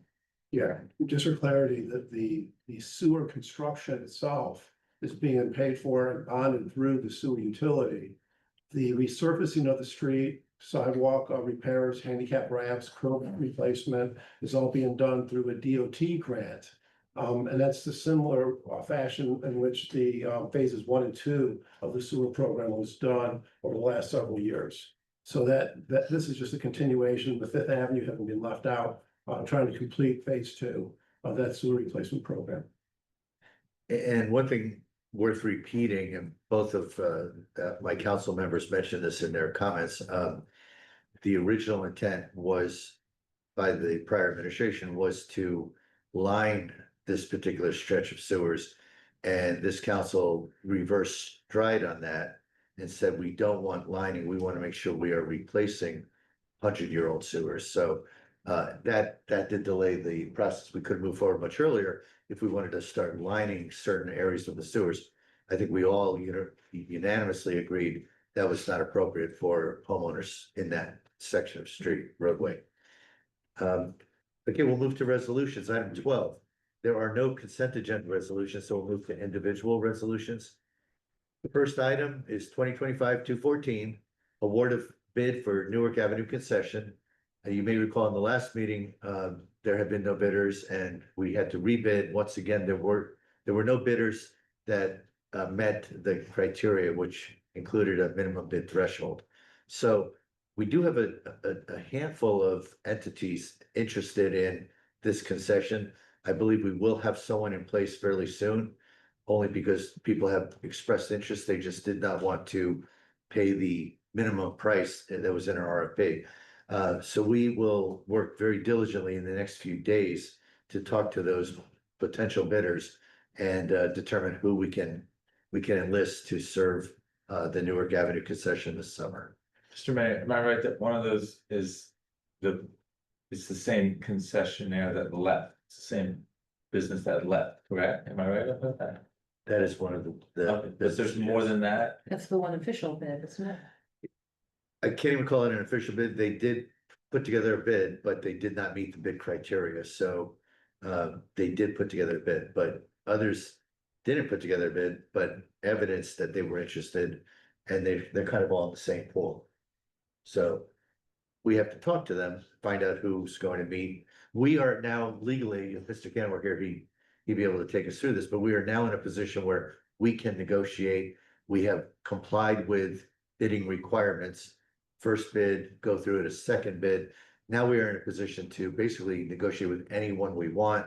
We've had folks suggest pop-up vendors. I don't think any of us want to try to manage that, but we do want to maximize coverage for this concession. So a little more to come, but again, we're hoping to resolve this hopefully within the next few days. So we're not voting on, we're not awarding any. We are not, I am going to motion that we table 2025-214. Second. Mr. Noble? Yes. Ms. Greenblatt? Yes. Mr. Nowicki? Yes. Mr. Weber? Yes. Mayor Guptezi. Yes. 2025-217, appointing summer seasonal gate guards. I'll make a motion that we approve. Second. Mr. Noble? Yes. Ms. Greenblatt? Yes. Mr. Nowicki? Yes. Mr. Weber? Yes. Mayor Guptezi. Yes. I would like to ask one of my council members to make a motion for 2025-218, as I will need to recuse myself. I'll make that motion. So I make a motion to approve 2025-218 approval of annual renewal of alcoholic beverage liquor license for Darcy's LLC, TA Darcy's Tavern. Second. Mr. Noble? I actually live within 200 feet and I've been advised by our attorney to abstain. Ms. Greenblatt? Yes. Mr. Nowicki? Yes. Mr. Weber? Yes. Mayor Guptezi.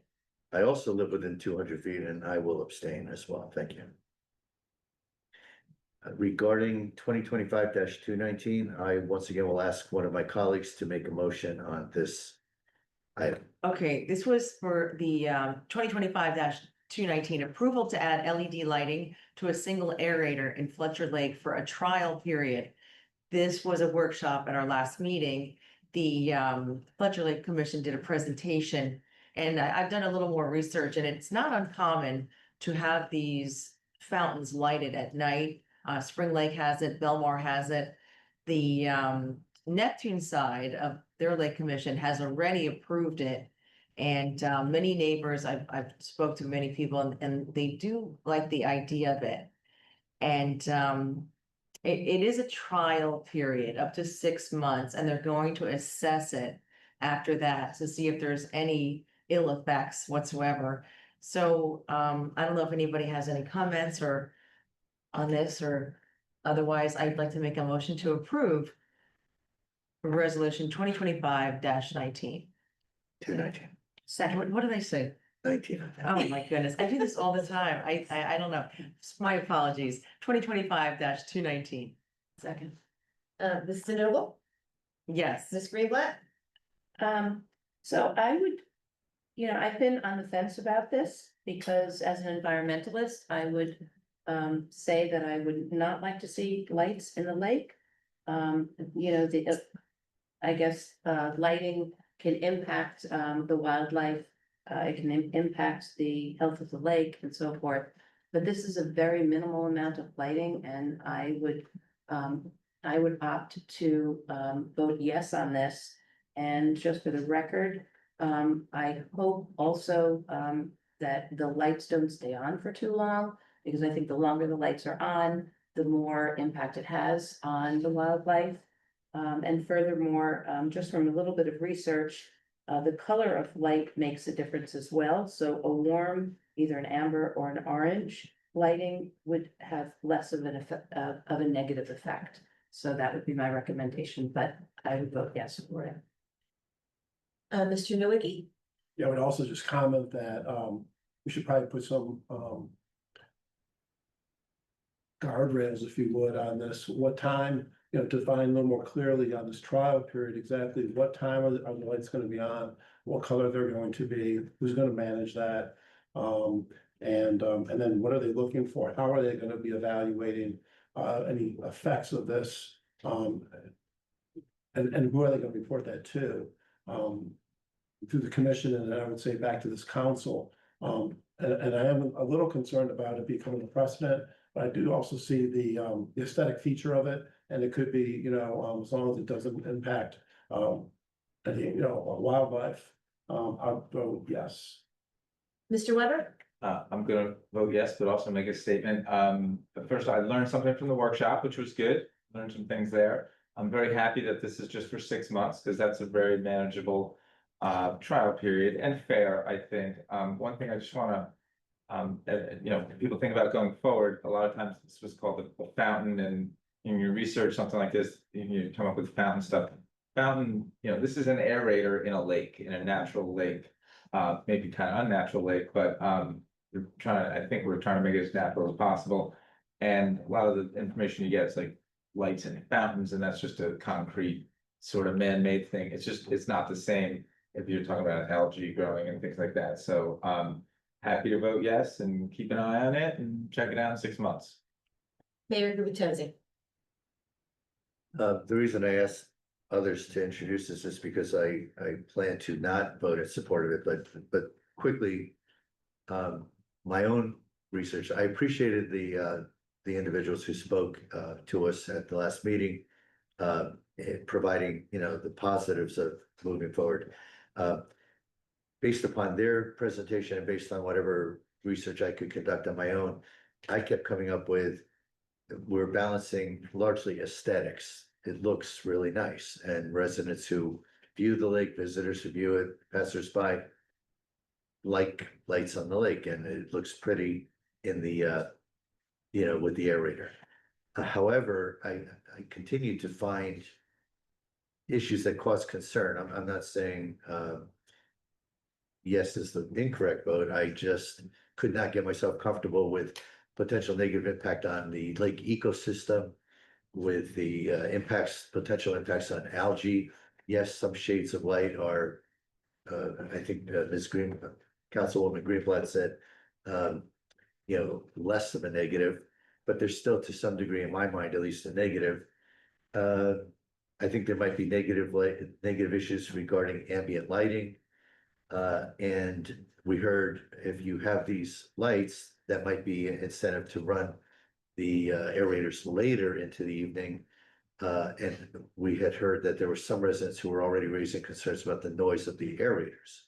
So if we're running them potentially longer, I think that could be a challenge. So what I'm very happy to hear is that the council wants to put guardrails around the process, talk to the Sylvan Lake individual, Fletcher Lake individuals, just to make sure that they're using the right shades of lighting and so forth. And I'll also be very anxious to see what the results are of of this trial period after 6 months. But I'm still going to vote no. Thank you. Okay, I think I am back. I can now leave. Item 2025 220, approval to submit a grant application and execute a grant contract with the New Jersey Department of Transportation for the improvements to Ocean Park Avenue project. I'll make a motion. Ms. DeNoble? Yes. Ms. Greenblatt? So I'm gonna vote yes, but I also just want to comment that this is sort of an extension of the plan for the sewer system infrastructure upgrades. So, this is a grant for, I think it's the DOT, Department of Transportation grant, and that's in order to secure funding for surfacing, for Ocean Park. And that will be very likely the next street that we'll go to after Fifth Avenue. And on that note, we're experiencing some sewer problems on Ocean Park currently. Our DPW folks have been, all over that sewer system. I think they've identified certainly one and maybe one or two other problem areas. So we'll be moving forward as quickly as we can on replacing those sewers. But in the interim, we've got some hopefully strong preventive measures to avoid any challenges for those residents. Mr. Nowicki? Yes. Mr. Weber? Yes. Mayor Gubatosi? Yes. 2025 221, authorizing a contract for playground equipment for the Recreation Center playground through Educational Services Commission of New Jersey Cooperative Contract Vendor MRC Inc. through a very lengthy code that I won't read. But this is basically spending $160,000 or so rounding on brand new playground equipment to really upgrade our rec center playground, largely covered by over $600,000 of grant funding. I'll make a motion to approve. Second, Ms. DeNoble? yes. Ms. Greenblatt? Yes. Mr. Nowicki? Yes. Mr. Weber? Yes. Mayor Gubatosi? Yes. 2025 222, authorizing purchase of recreation center playground surfacing through State of New Jersey contract 16 Fleet 00131. Make a motion to approve. Second. Ms. DeNoble? Yes. Ms. Greenblatt? Yes. Mr. Nowicki? Yes. Mr. Weber? Yes. Mayor Gubatosi? Yes. Following up on Ms. Jen Beam's presentation earlier on affordable housing, we have resolution 2025 223. Resolution to endorse the Housing Element and Fair Share Plan, HEFSP. I'll make a motion to approve. Second. Ms. DeNoble? Yes. Ms. Greenblatt? Yes. Mr. Nowicki? Yes. Mr. Weber? Yes. Mayor Gubatosi? Yes. 2025 224, authorizing a modification of fees for suburban consulting engineers to include the additional scope for the Sylvan Lake Technical Assistance application. We basically had two sets of fees. One we've already approved. There's another 15,000 that was coming in, and this is Mr. Councilman Nowicki's effort and Councilwoman Greenblatt's effort to just consolidate these into one payment, one scope. So I will make a motion to approve. Second.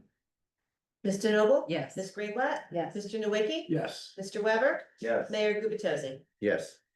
As Councilman Nowicki explained earlier around the Fifth Avenue sanitary sewer challenges we faced, and we're moving forward. But we put this on the agenda hoping we might, be able to move forward more quickly. I'm going to make a motion, however, that we table 2025 225, the award of contract. Yeah, the award of contract for Fifth Avenue sanitary sewer improvements phase 1. Second, Ms. DeNoble? yes. Ms. Greenblatt? Yes. Mr. Nowicki? I just want to comment that I think the administration, we could do a little bit better on getting these things more timely for our bonding and making sure that we have this lined up so we don't run into this in the future. So I would say yes. Mr. Weber? Yes. Mayor Gubatosi? Yes. 2025 226, the bill list for June 18th, 2025. Are there comments or observations here? Mine were answered. Thank you very much. Shauna and I had some questions, but we got that resolved. That's right. The only other question that I had was, on page 2 of the bills list. there was payment made to Fernandez Construction in the amount of 200,000 and change, and I just wondered if that was from work that was done before this year? Was this Park Place? The one block that was done?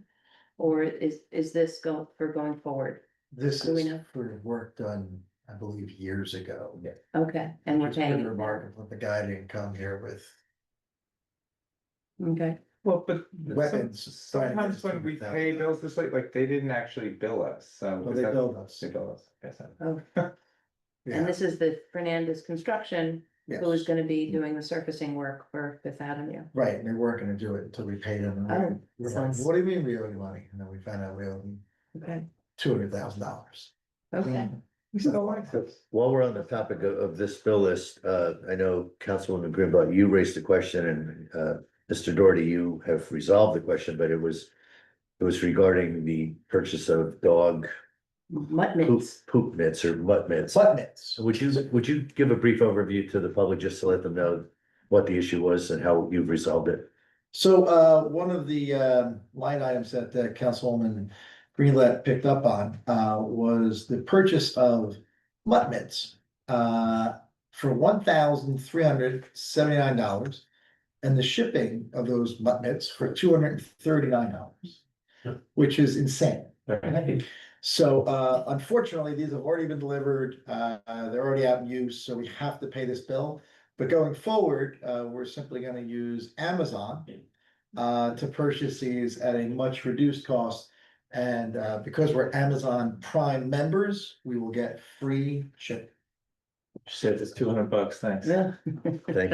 Thank you both. Plus the More cost, than my pay grade. yeah, they were not cheap mutt mitts.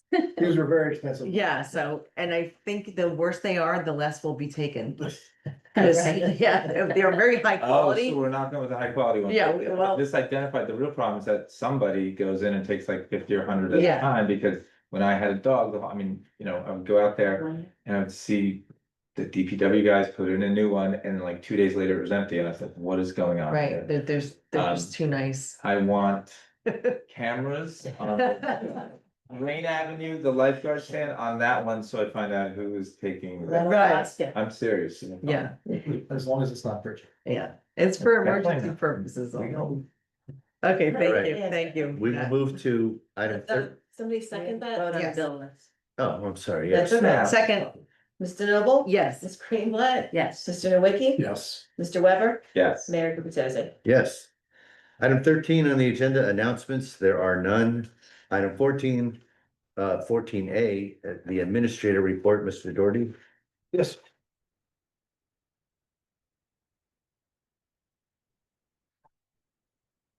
Mayor and Council, as you may remember, last meeting, someone from the public came up and asked about the invoices for the attorney for the last few years, Eric Bernstein. Just wanted to report that Mr. Bernstein was paid $238,000 between 2022 and 2024. He's also continuing to bill us.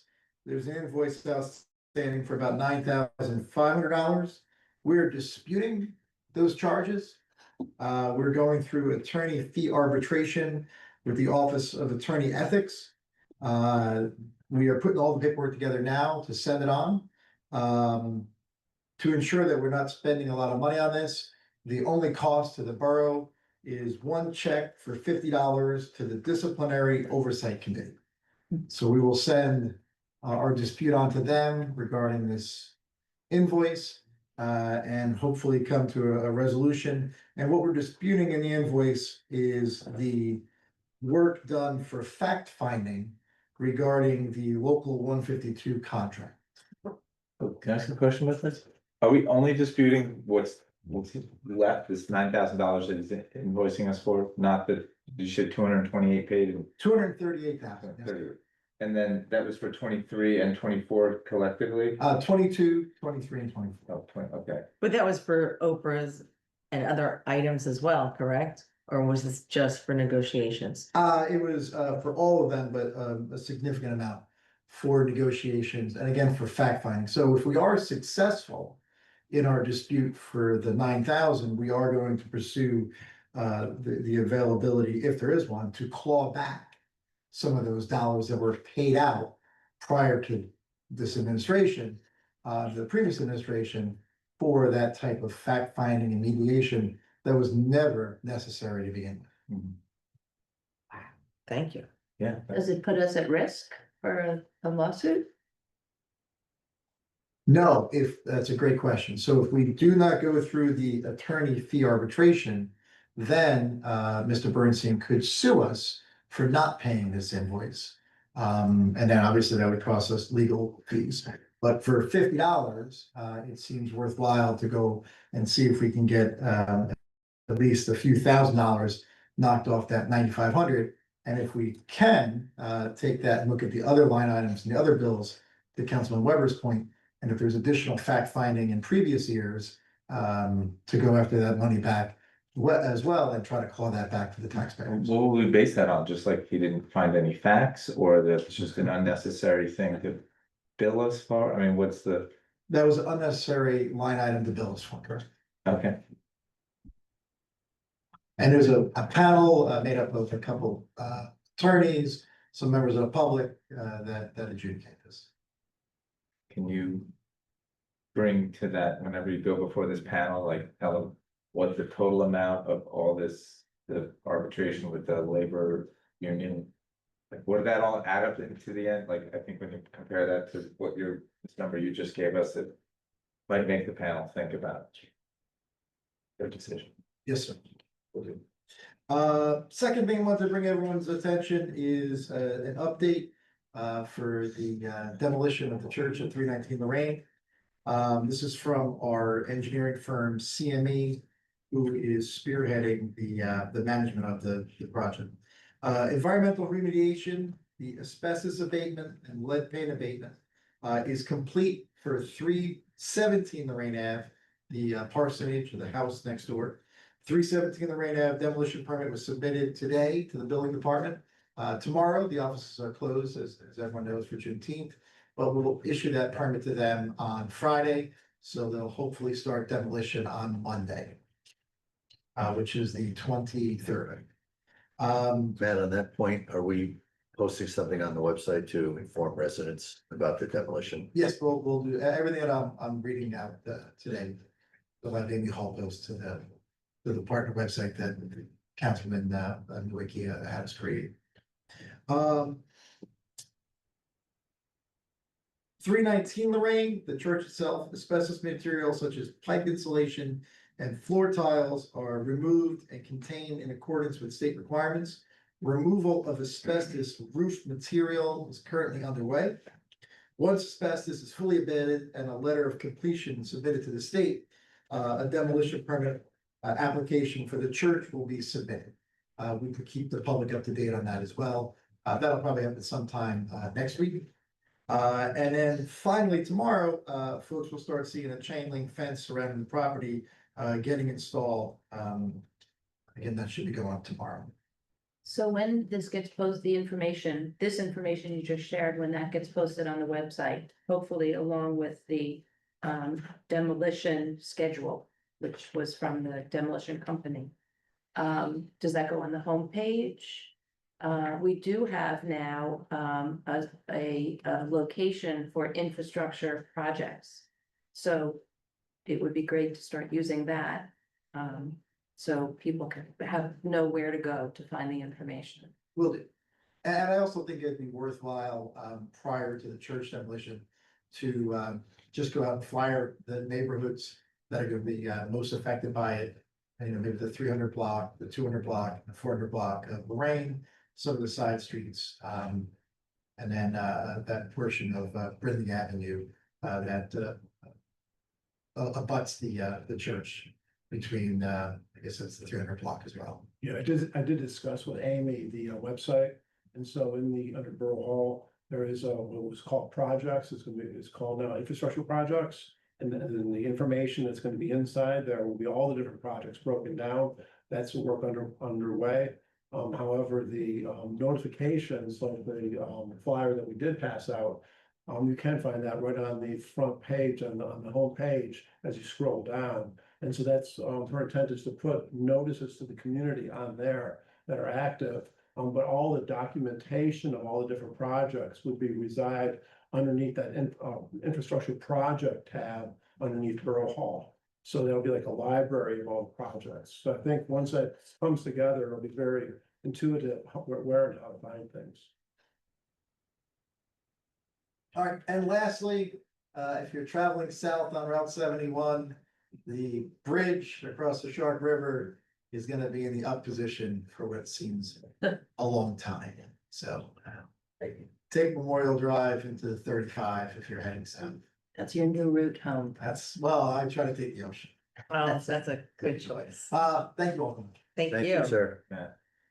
Okay, we finished the administrator report, moved to 14B, mayor and council reports. I'll start to my far left with Councilman Nowicki. Thank you, Mr. Mayor. First, the police department report on June 7th. A 50-year-old female from Ocean Grove was arrested by Patrolman Daniel Crow, an outstanding contempt of court warrants in the Bradley Beach Municipal Court and Long Branch Municipal Court. She was processed and turned over to the Long Branch Police Department. On June 10th, a 23-year-old male from Asbury Park was arrested and charged with theft of a bicycle from Bradley Beach. Mr. Dietz was stopped in Asbury Park and was in possession of the bicycle he had taken from a residence on 4th Avenue. Detective Gregory Pancha handled the arrest. On June 14th, a 19-year-old male from Neptune was arrested and charged with simple assault, possession of a weapon, and possession of a weapon for an unlawful purpose stemming from an incident on the 600 block of Evergreen. Sergeant Michael Tardillo and Patrolman Ian Ambrose made the arrest. Officers also investigated 3 motor vehicle accidents and conducted several motor vehicle stops for various motor vehicle violations during this period. The fire department, I get that report monthly, so I will only be reporting at the end of the month for the fire department. And the first aid, last council meeting, I actually reread a previous one and actually printed the wrong one, so the chief, corrected me and cracked me on the street and said, "Paul, did you have a problem with my email?" And I said, "Yes, I did. I printed the wrong one." So he wanted to make sure it wasn't his problem. So I'm gonna go back to the June 5th report first. For the operational period ending June 5th, the squad responded to 21-day calls and 18 night calls for a total of 39 calls, 26 for medical, 13 for fire calls. The squad conducted 1 drill for the safety and education of the membership. The squad provided medical overwatch for the Memorial Day Parade and Festival, as well as marching and attending the ceremony in Riley Park. The squad provided medical overwatch for the concert in Riley Park. The squad provided additional personnel and ambulances in support of the Avon 5K. The squad congratulates member Kyle Hagerman on his graduation from the New Jersey City University and Bachelor of Science degrees in Fire Science and Nation Security. The squad requested no mutual aid for the operational period. The squad had fulfilled 100% of their assignments this operational period, and they are still looking for volunteers for the first aid. Current report. For the operational period ending June 18th, the squad responded to 21 calls, 18 night calls for a total of 39 calls, 26 were for medical, 13 for fire calls. The squad conducted 1 drill for the safety and education of the membership. The squad provided medical overwatch. I printed the same one. They're not gonna be happy. They're not gonna be happy. It happens. That happens. Okay, I caught myself. Okay. So that's interesting. I think it is dated June 18th. So anyways, I'll report on that one next period. We continue. As far as Sylvan Lake Commission, they are actually meeting, I met tonight over at Avon because we use the facility here. And work is continuing to move forward with the commission and with the various projects. And there's a technical advisory committee meeting between the borough and the Littoral Society and the borough of Avon on Friday. And so that will be the update to the overall consultants, et cetera, and trying to advance the projects going forward. More information on that at the next meeting.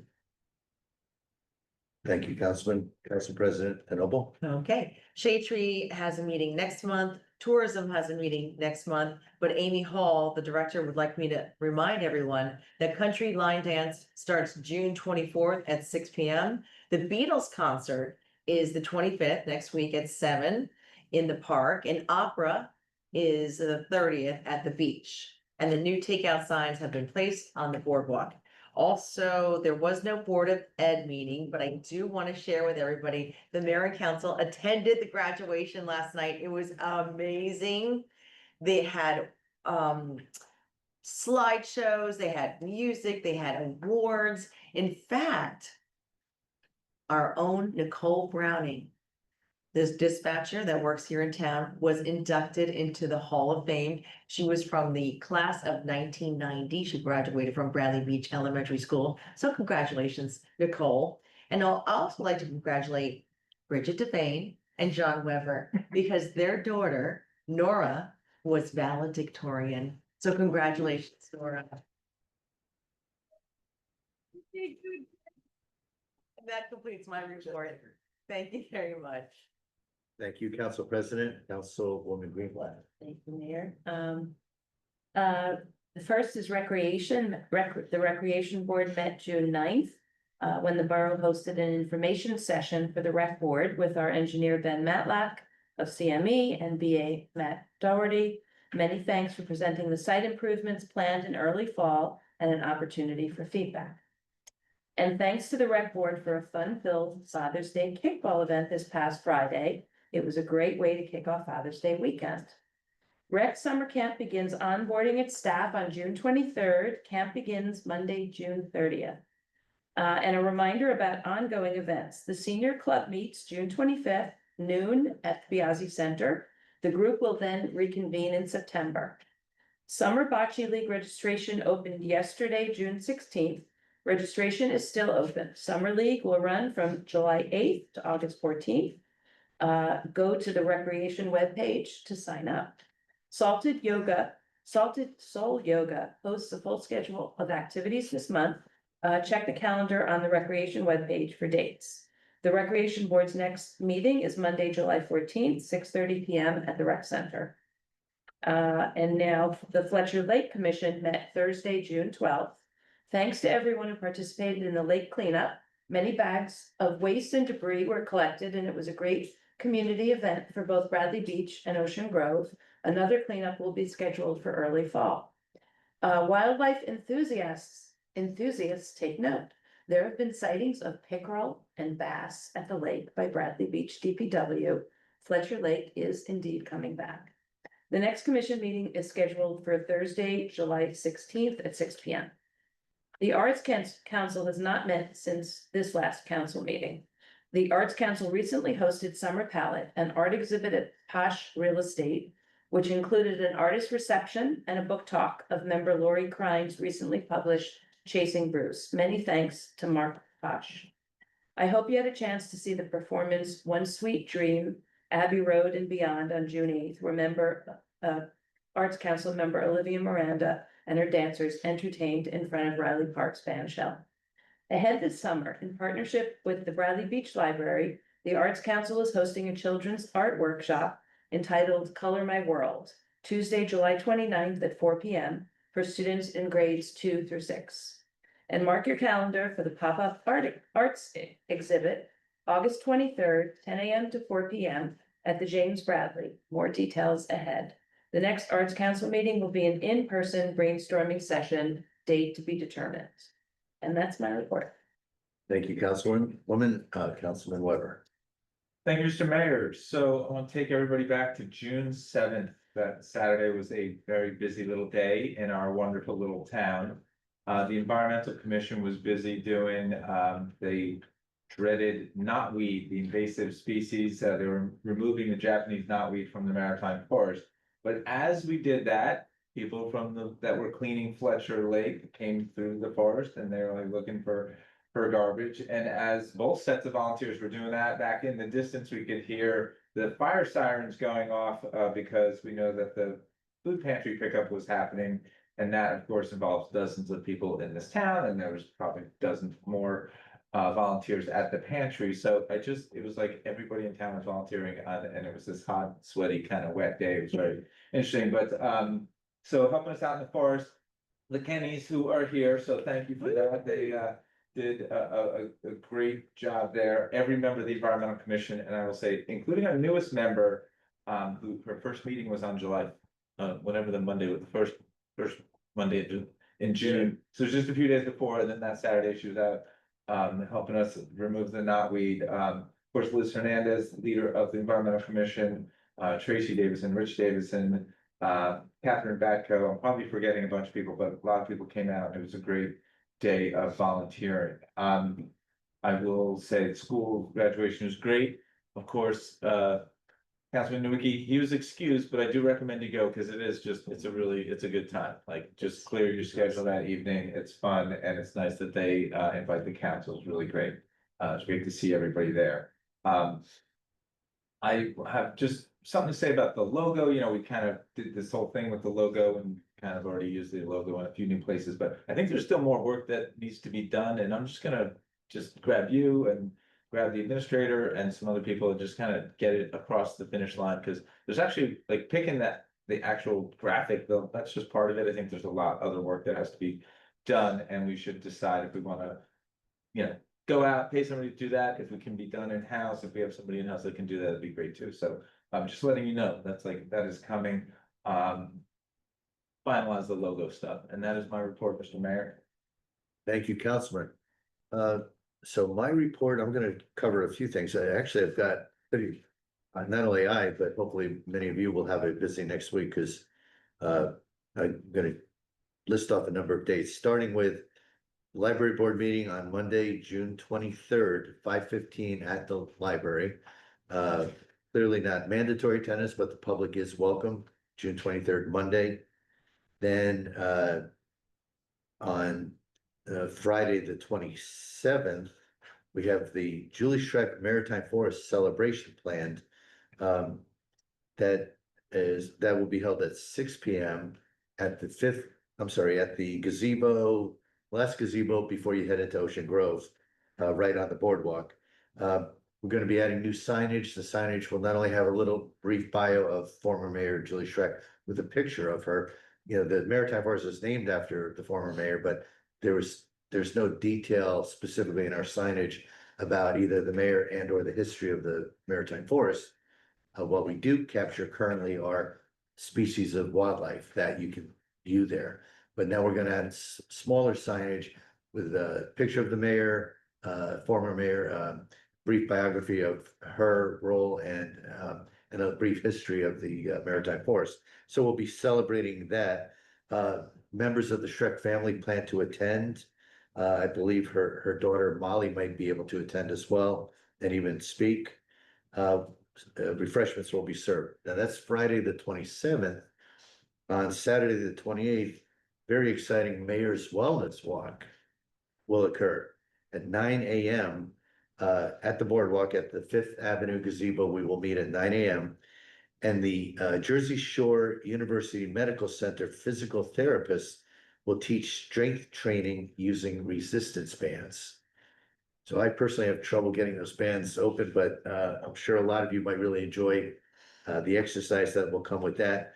So again, 25th Beatles, 23rd Library Board, 25th Beatles, 27th Julie Schreck Maritime Forest, 28th Mayor's Wellness Walk. And I also just wanted to comment that the graduation was fascinating. The kids were great. It was a phenomenal program. And proud parents sitting to my right, Mr. Weber, was giving thumbs up to the kids and taking videos and pictures. John, I know you probably had a better time than all the kids, but it was a lot of fun. So that concludes my report. Now we'll open it up. Item 15 on the agenda, public comments and questions. Public comments, questions? Yes, sir, Rick.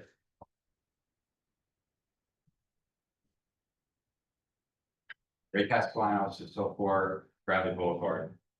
So last meeting, I was here to talk about the white wooden rectangular boxes on the beach. After leaving the meeting, I had some more homework to do and I'm back to talk about that. So I hate reading, really is not my style, but there's a lot of material and to make the 5 minutes. That's what I have to do, so I apologize for that. Okay. The objective is to request the council to create an ordinance to improve the procedure to assign beach lockers, which from here on out, I will call beach storage boxes. The beach storage box issue frustrates many Bradley residents. The existing process has loopholes that prevent residents from moving up on the list. Beach storage boxes have been given to new residents that were not on the waiting list ahead of residents on the list for a number of years. Major improvements are needed. The borough needs an ordinance too, and by the way, I have a copy of this for everyone. No notes are required. The borough needs an ordinance too. 1, publish existing beach storage box assignments and all existing waiting lists on the borough website. The list would include the name, city, and state of the person or persons that are assigned or waiting for beach storage boxes. 2, limit residents to 1 beach storage box per resident or non-resident. 3, develop a process for allowing current assignees to move their beach storage box from one location to another. 4, build additional beach storage boxes for residents currently on the waiting list. Winter storage limits in a parking lot have been used as justification to prevent this, but other towns store their beach storage boxes against the boardwalks. 5, permit residents to purchase beach storage boxes from the borough.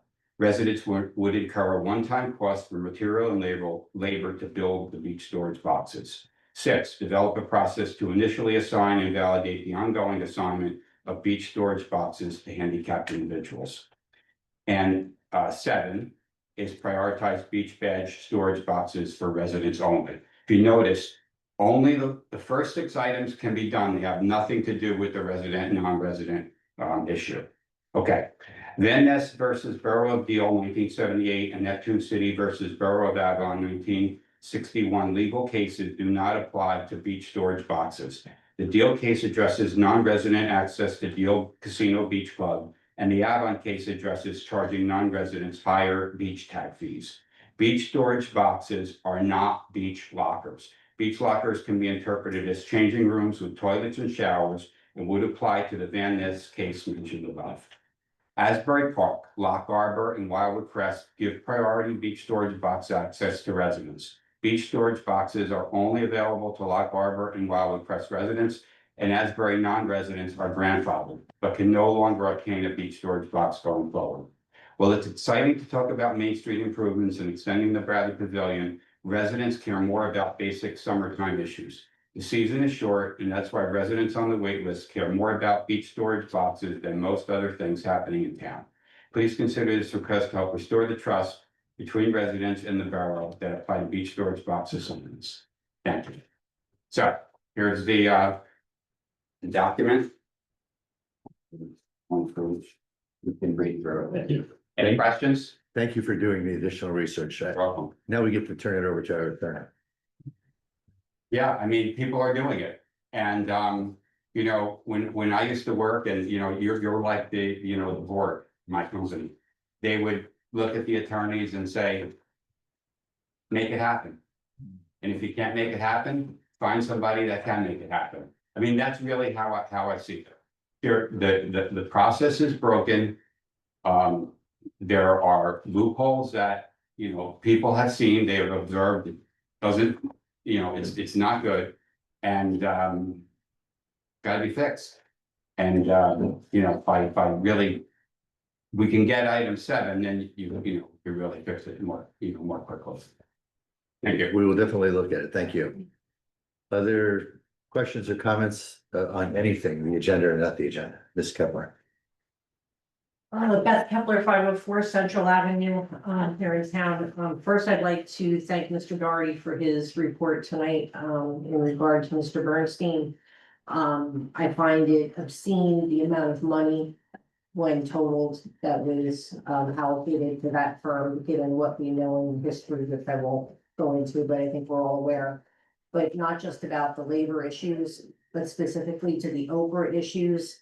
We all know the double dipping scheme he had going periodically with, you know, in my opinion, of the Oprah, where he was our Oprah attorney. He was denying Oprah requests, getting paid to review them and to deny them, and then subsequently going to court and getting paid to go to court to defend them.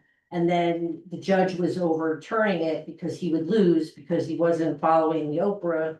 And if he had just, you know, if he was really an Oprah attorney who understood Oprah law, he would have granted and not redacted the records that he ended up having to unredact when he lost in court, all with our tax money. So he was getting paid on both sides. How convenient.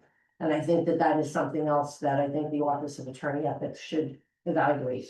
And last week, the last meeting, Council President DeNoble brought up a very important point in her, council report at the end of the meeting, and I think it may have gotten lost in between the Moby mats and the ice cream truck and the beach lockers and all the fun stuff, that there was a $12,000 misallocation identified of the shade tree money that we can add to the ever-growing list of financial improprieties that we've identified that have been going on.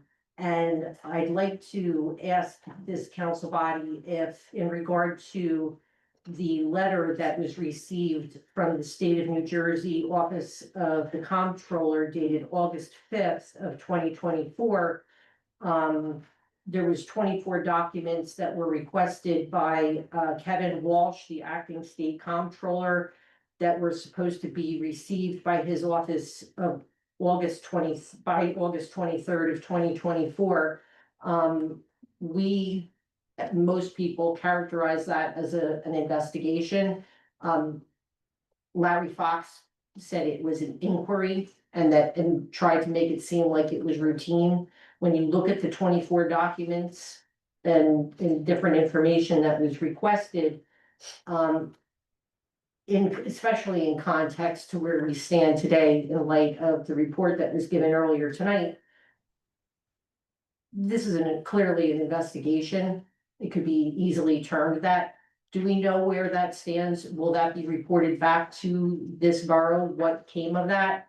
Because this is a very serious thing going on, and I don't understand, and I don't mean to keep coming up here, but I'm not going to go away until we find out what is exactly going on here. So I'm not with you, and that my frustration that you're sensing is not with this council body. Thank God that the borough got it right and voted correctly this year, because we wouldn't have gotten the information that we've gotten so far. But we're only 6 months into your 4-year term, Mayor, and you know, I would love to talk about, like, you know, drinking and outdoor drinking and who's gonna be playing at the band and the fireworks and all that fun stuff. But we've got serious business here that cannot be just swept under the rug. And I think part of the reason that these agencies are ignoring us is because there's only a very limited number of people. Everybody's concerned and everybody's paying taxes, but there's not that many people that are coming up here and voicing their concern. And I'm not saying that these other issues are not important that people are bringing up, but it would be very helpful to all of our interests if these agencies were hearing from all of us collectively, because it's easy to ignore 1 or 2 people, but we wrote a letter and 300 people signed it, and we were ignored. And the council body wrote a letter and signed it unanimously and brought it to the Attorney General's office, and you were ignored.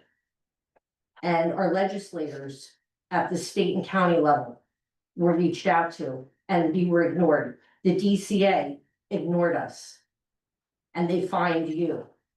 And that just doesn't make sense to me. The math ain't mathing. So. I wish the DCA had ignored us instead of finding us, but Right, so can you tell me, please, I didn't mean to spend all my time just talking, but if you could please answer. If you haven't received this report from the comptroller in regard to what their investigation or inquiry or whatever this letter was from August 5th of 2024, listing 24 very detailed specific documents that they asked for from the prior administration, what was the outcome of that? I don't know the outcome of it. In fact, I'm trying to track down a lot of the activity that occurred in 24 when the council was not made privy to that. But I will tell you and the public that we are even currently having ongoing dialogue with the comptroller's office. So they're not ignoring us. We're in contact. I just need to track down some of last year's correspondence. We're also creating some new correspondence for them as well. Could you ask them what the outcome of that is? And maybe, I mean, I can tell you the stuff that they were requesting was sent to them, and it wasn't inquiry, it wasn't any, it wasn't anything against the borough. That much I can tell you. okay, so all of this was sent, Yes, so it was. that's good, we at least know that. Yes, it was. They give you a date, you have to send it by that date, or you're supposed to send it by that date, which it was done. But what about things like that were like bank reconciliations that we know were never, we didn't have bank reconciliations, so how did you? Anything that was That available. we had, so things, so not everything. It's handled the same way that an open request is handled. If we have the records, they are. All right, so then to be specific, everything we had was Oh, sent, but absolutely. not everything that they Absolutely. requested was available. Beth, that was a year ago, off the top of my head, I don't. Well, I wasn't trying to put you on the spot, No, you jumped in. no, I so know, that's why I know, no, That's why I but clarified. most of it, I can tell you, was sent. So Most of Erica, it. Yeah, Okay, because There might before be it a was few all of things, it, but and now it's yep. most, okay. so if we. So could- Beth, we're over our Like- 5 minutes, but we're continuing, and as soon as information is available that we can share, we will. Okay, but specifically, this letter is the one that I'm interested, if you could ask them what the Check. outcome of that was. We're gonna track it down. Thank you very much, I appreciate it. Yes, Mr. Bartolome. Rick Bartolome, 116 Newark. Following up, I think, on my inquiry 2 weeks ago. A, did we ever find the report about all the wires that were on the telephone poles? And, you know, there's supposedly an audit was done on that. And I think Councilman Nowicki had said that he thought he had seen something. And second part of that, I think, Matt, you were gonna possibly talk to Ocean Grove to see, because that was supposedly they had done the work and gotten all the utilities to take down the extra wires in their town. That's not ringing a bell with me. And I don't recall that. Oh, okay. I'll be happy to talk to him. I think it was Ocean Grove, if I remember correctly, but Yeah. that's what prompted my initial inquiry a year ago or 2 years ago, whatever it was, that they had done it. That's it. And there was some sort of a survey done, for Erica, do you recall that? Of our polls, I thought somebody did. There is a map showing poles and some inventory, and I think it might have been CME who did it at some point in time. So- Kim Humphries had said she had responded that it was being done. Yeah. And I don't know how complete it was. Who was doing this survey of the, do you know who was doing it? Was it like I think it was the Utility? engineer. I think it was the engineer. engineer?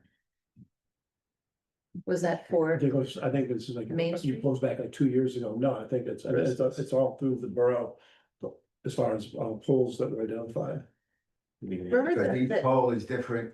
One pole might be KCP and L, another pole might be Verizon, another pole might be Optimum. I do vaguely recall there was some exercise, some effort made to take an inventory. I also vaguely recall that it was not actionable, but we'll try to track it down, Rick. I didn't have that on my to-dos, but Thank you. I've added it. Other comments? Yes, sir, Mr. Cohen. Thomas J. Cohen, 612 Third Avenue. I'd like to echo one of the previous speakers on the Bernstein bills. I actually filed suit against the town because I was given documents that were 80 to 90% redacted. And it was very nerve-wracking, and the town did settle by paying my legal fees. So again, it's this kind of churning of the account, charging to do the redactions, and then having to charge to then fight the lawsuit, and then having to pay me anyway. I mean, I'm so happy that this is getting out there, because it's quite in fact, fortunately, in that case, I paid my my retainer to the attorney, but the court does allow fee shifting for Open Public Records Act violations, so I was able to claw that back. But it's annoying because it doesn't serve the purposes of the Oprah requirements. I do want to thank the mayor and council for making the changes on Fifth Avenue. Our sewer system doesn't need any more Band-Aids, but, I think, one point Mr. Nowicki, I think should, shout out to the folks is that, when you do the new work, like was done in phase 1 and phase 2, the homeowners get, a curb stop cleanup, which they don't get if it's lined. Correct. So if they ever have a failure in their 100-year-old system, the work has to be done from their house all the way to the line in the road. So now, once we do these sewers, if they have a failure on their side of the curb stop, they only have to go that 25, 30 feet from the house to the curb stop. And also, they don't need a road opening permit and bonding. So it's very important that we do it the right way, and I appreciate you doing that. And thanks for your inputs, Mr. Nathan. Any other questions or comments in the room? We have a handful. Yeah, we have a handful on Zoom. Mia Mullen, questions or comments? Mia? Yeah, can you hear me? Yes, now we can. Okay, hi. I just wanted to go back. I was at the last meeting I mentioned about the music on the beach. You were absolutely right. It is on the sign. It's in the fine print, and I say that in air quotes if you can see me. It says earphones required. What I have to do is maybe research how they post it on other beaches, because teenagers, college kids, they're not seeing that. And that's just my opinion. But I would invite council, the police, take a walk on the beach on any crowded Saturday, and there is just music all over the place. And it's a constant, at least on my beach at 4th Avenue. I would imagine it's like that at the other beaches. So I just don't know how you say to somebody, oh, by the way, earphones are required. It's more like no music. And I don't know how to fix that without it being at some extraordinary expense, because our signs are very nice. They look nice, but there's a lot of fine print on it. I almost wish the music part was up where it's the no smoking part, like no smoking, no music. Then it would just click with the average person. Oh, I can't smoke and I can't have music. Anyway, I really want to see how they post it at other beaches, but again, it would be an expense to change that. And I don't know how you police for it, but it's very uncomfortable to say to somebody, a 20-year-old, could you please, turn your music off? I usually say, turn it down.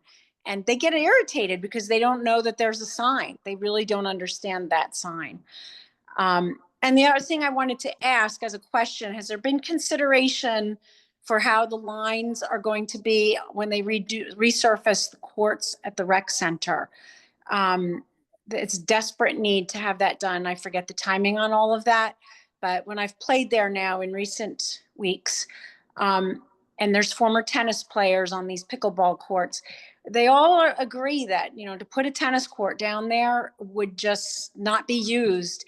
And it's so confusing the way we have the positioning between the tennis court and the one tennis court and the 4 pickleball courts. It's different than actually how it is in other towns or other public courts that use tennis courts as pickleball courts too. So I really, please. Me, I just want to let you know that the feedback we got from the recreation board and the recreation director is that there are a lot of people who do want to play tennis. Of course they don't want to play it on a pickleball court. That's the point. Well, that people will be playing tennis and that it will be lined for tennis and pickleball. That's the bottom line. It's a waste. Ms. Mullen, the board, this rec center board and Councilwoman Greenblatt is the liaison to the board.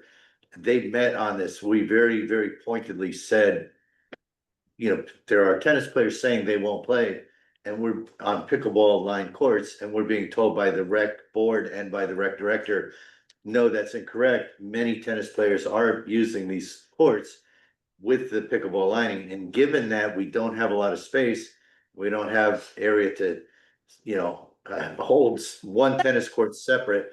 I don't mean to interrupt you, but I'm sorry. No, that's okay.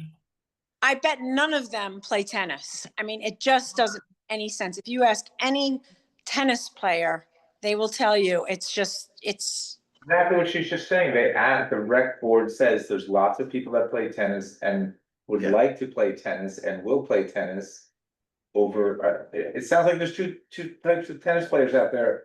And you and Jim Shishius are one, and these folks spoke to a bunch of others, and this is what government does. We Yeah, talk to people and we figure out the most people, what the most people want.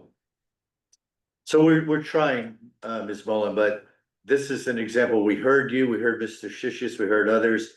But we also heard others saying, no, there are many people who will play tennis on these courts. And given our lack of space, we just don't have the Yeah. capacity to have multiple courts. Or give up the tennis court. They don't wanna Right, give up right. the option for tennis. So, any other comments or questions? Okay, That's it. Ms. McGuire, Actually, you have Eileen Shishias. sorry. Eileen Shishias. Oh, I see Brigitte. I was just taking one. Okay. Brigitte McGuire, are you available? Yep, can you hear me? Yes. Yeah. Hi there. Just want to make a couple of comments. I too was someone who had a lawsuit based on Oprah's and about over 20 documents that were loaded with black ink redactions. They looked like bar graphs if you turn them sideways. I believe I had all but 3 unredacted documents come out of that lawsuit. So it's crazy that he's fighting for this invoice to be paid and we're at risk for a lawsuit. We all keep trying to move forward positively, but we have so much to fix in this town and are constantly reminded of how poorly things have been managed. The financial review by Mr. Ebenow confirmed for me that we do need investigations to happen and far back. What else? We had a historic tax increase here a couple of years ago, had a set of books that didn't match anywhere and was basically like looking at 3 sets of books. How were we even able to come up with a number of that tax increase that we had when our numbers were so all over the place? It feels criminal. There's people who couldn't stay and afford living here because of some of these tax increases. So it just confirms that Larry Fox had really no clue what he was doing during his term or even commenting tonight at the meeting. He comes scripted and makes no point at all. He spoke more tonight than ever as a mayor and expected answers he never gave as a mayor. Yes, I am furious with his behavior, but more so of the BS he brought to this town that doesn't allow us to move forward without the reminder of his terrible administration and professionals he milked our money for to keep his holdovers doing nothing. I'm sorry. Thank you for letting me vent, but this, we try to move forward and then we're reminded with who we still have to pay, putting us at risk for lawsuits, someone who didn't even get our employee contracts done. And then he shows up at these meetings and talks more than he ever even spoke to residents. So I just want to say thank you. Thank you for hiring Mr. Ebenow for this additional report on top of the audit we'll be waiting for. It helps put things in a clearer perspective of really how damaged our financials are. And I feel so much gratitude to where we're at today, that we actually have a mayor and a full council that really can move forward and work for all the good. And I feel so positive about that. And, thanks for letting me vent all the negative, but we are finally here and it's a bumpy ride, I feel like, but we're here. So thank you. Okay, thank you. Ms. Shishis, can you hear me? yes, can you hear me? Yes. Okay, hi. I love the bills list. And if I remember correctly, it was November of 2022 that CME charged us I think, $2,400 for a utility pole inventory. So I know it's a November, I'm pretty confident it's a November, a November bill list. And for some reason, I think it's 2022. I'm trying to go through everything here and I can't find it. But I know they charged us, I think, $2,400 for a utility pole inventory. Okay, thanks. We will follow up with Ben Malak. Okay, thank you. Bye-bye. We should give her a prize if she's right. Are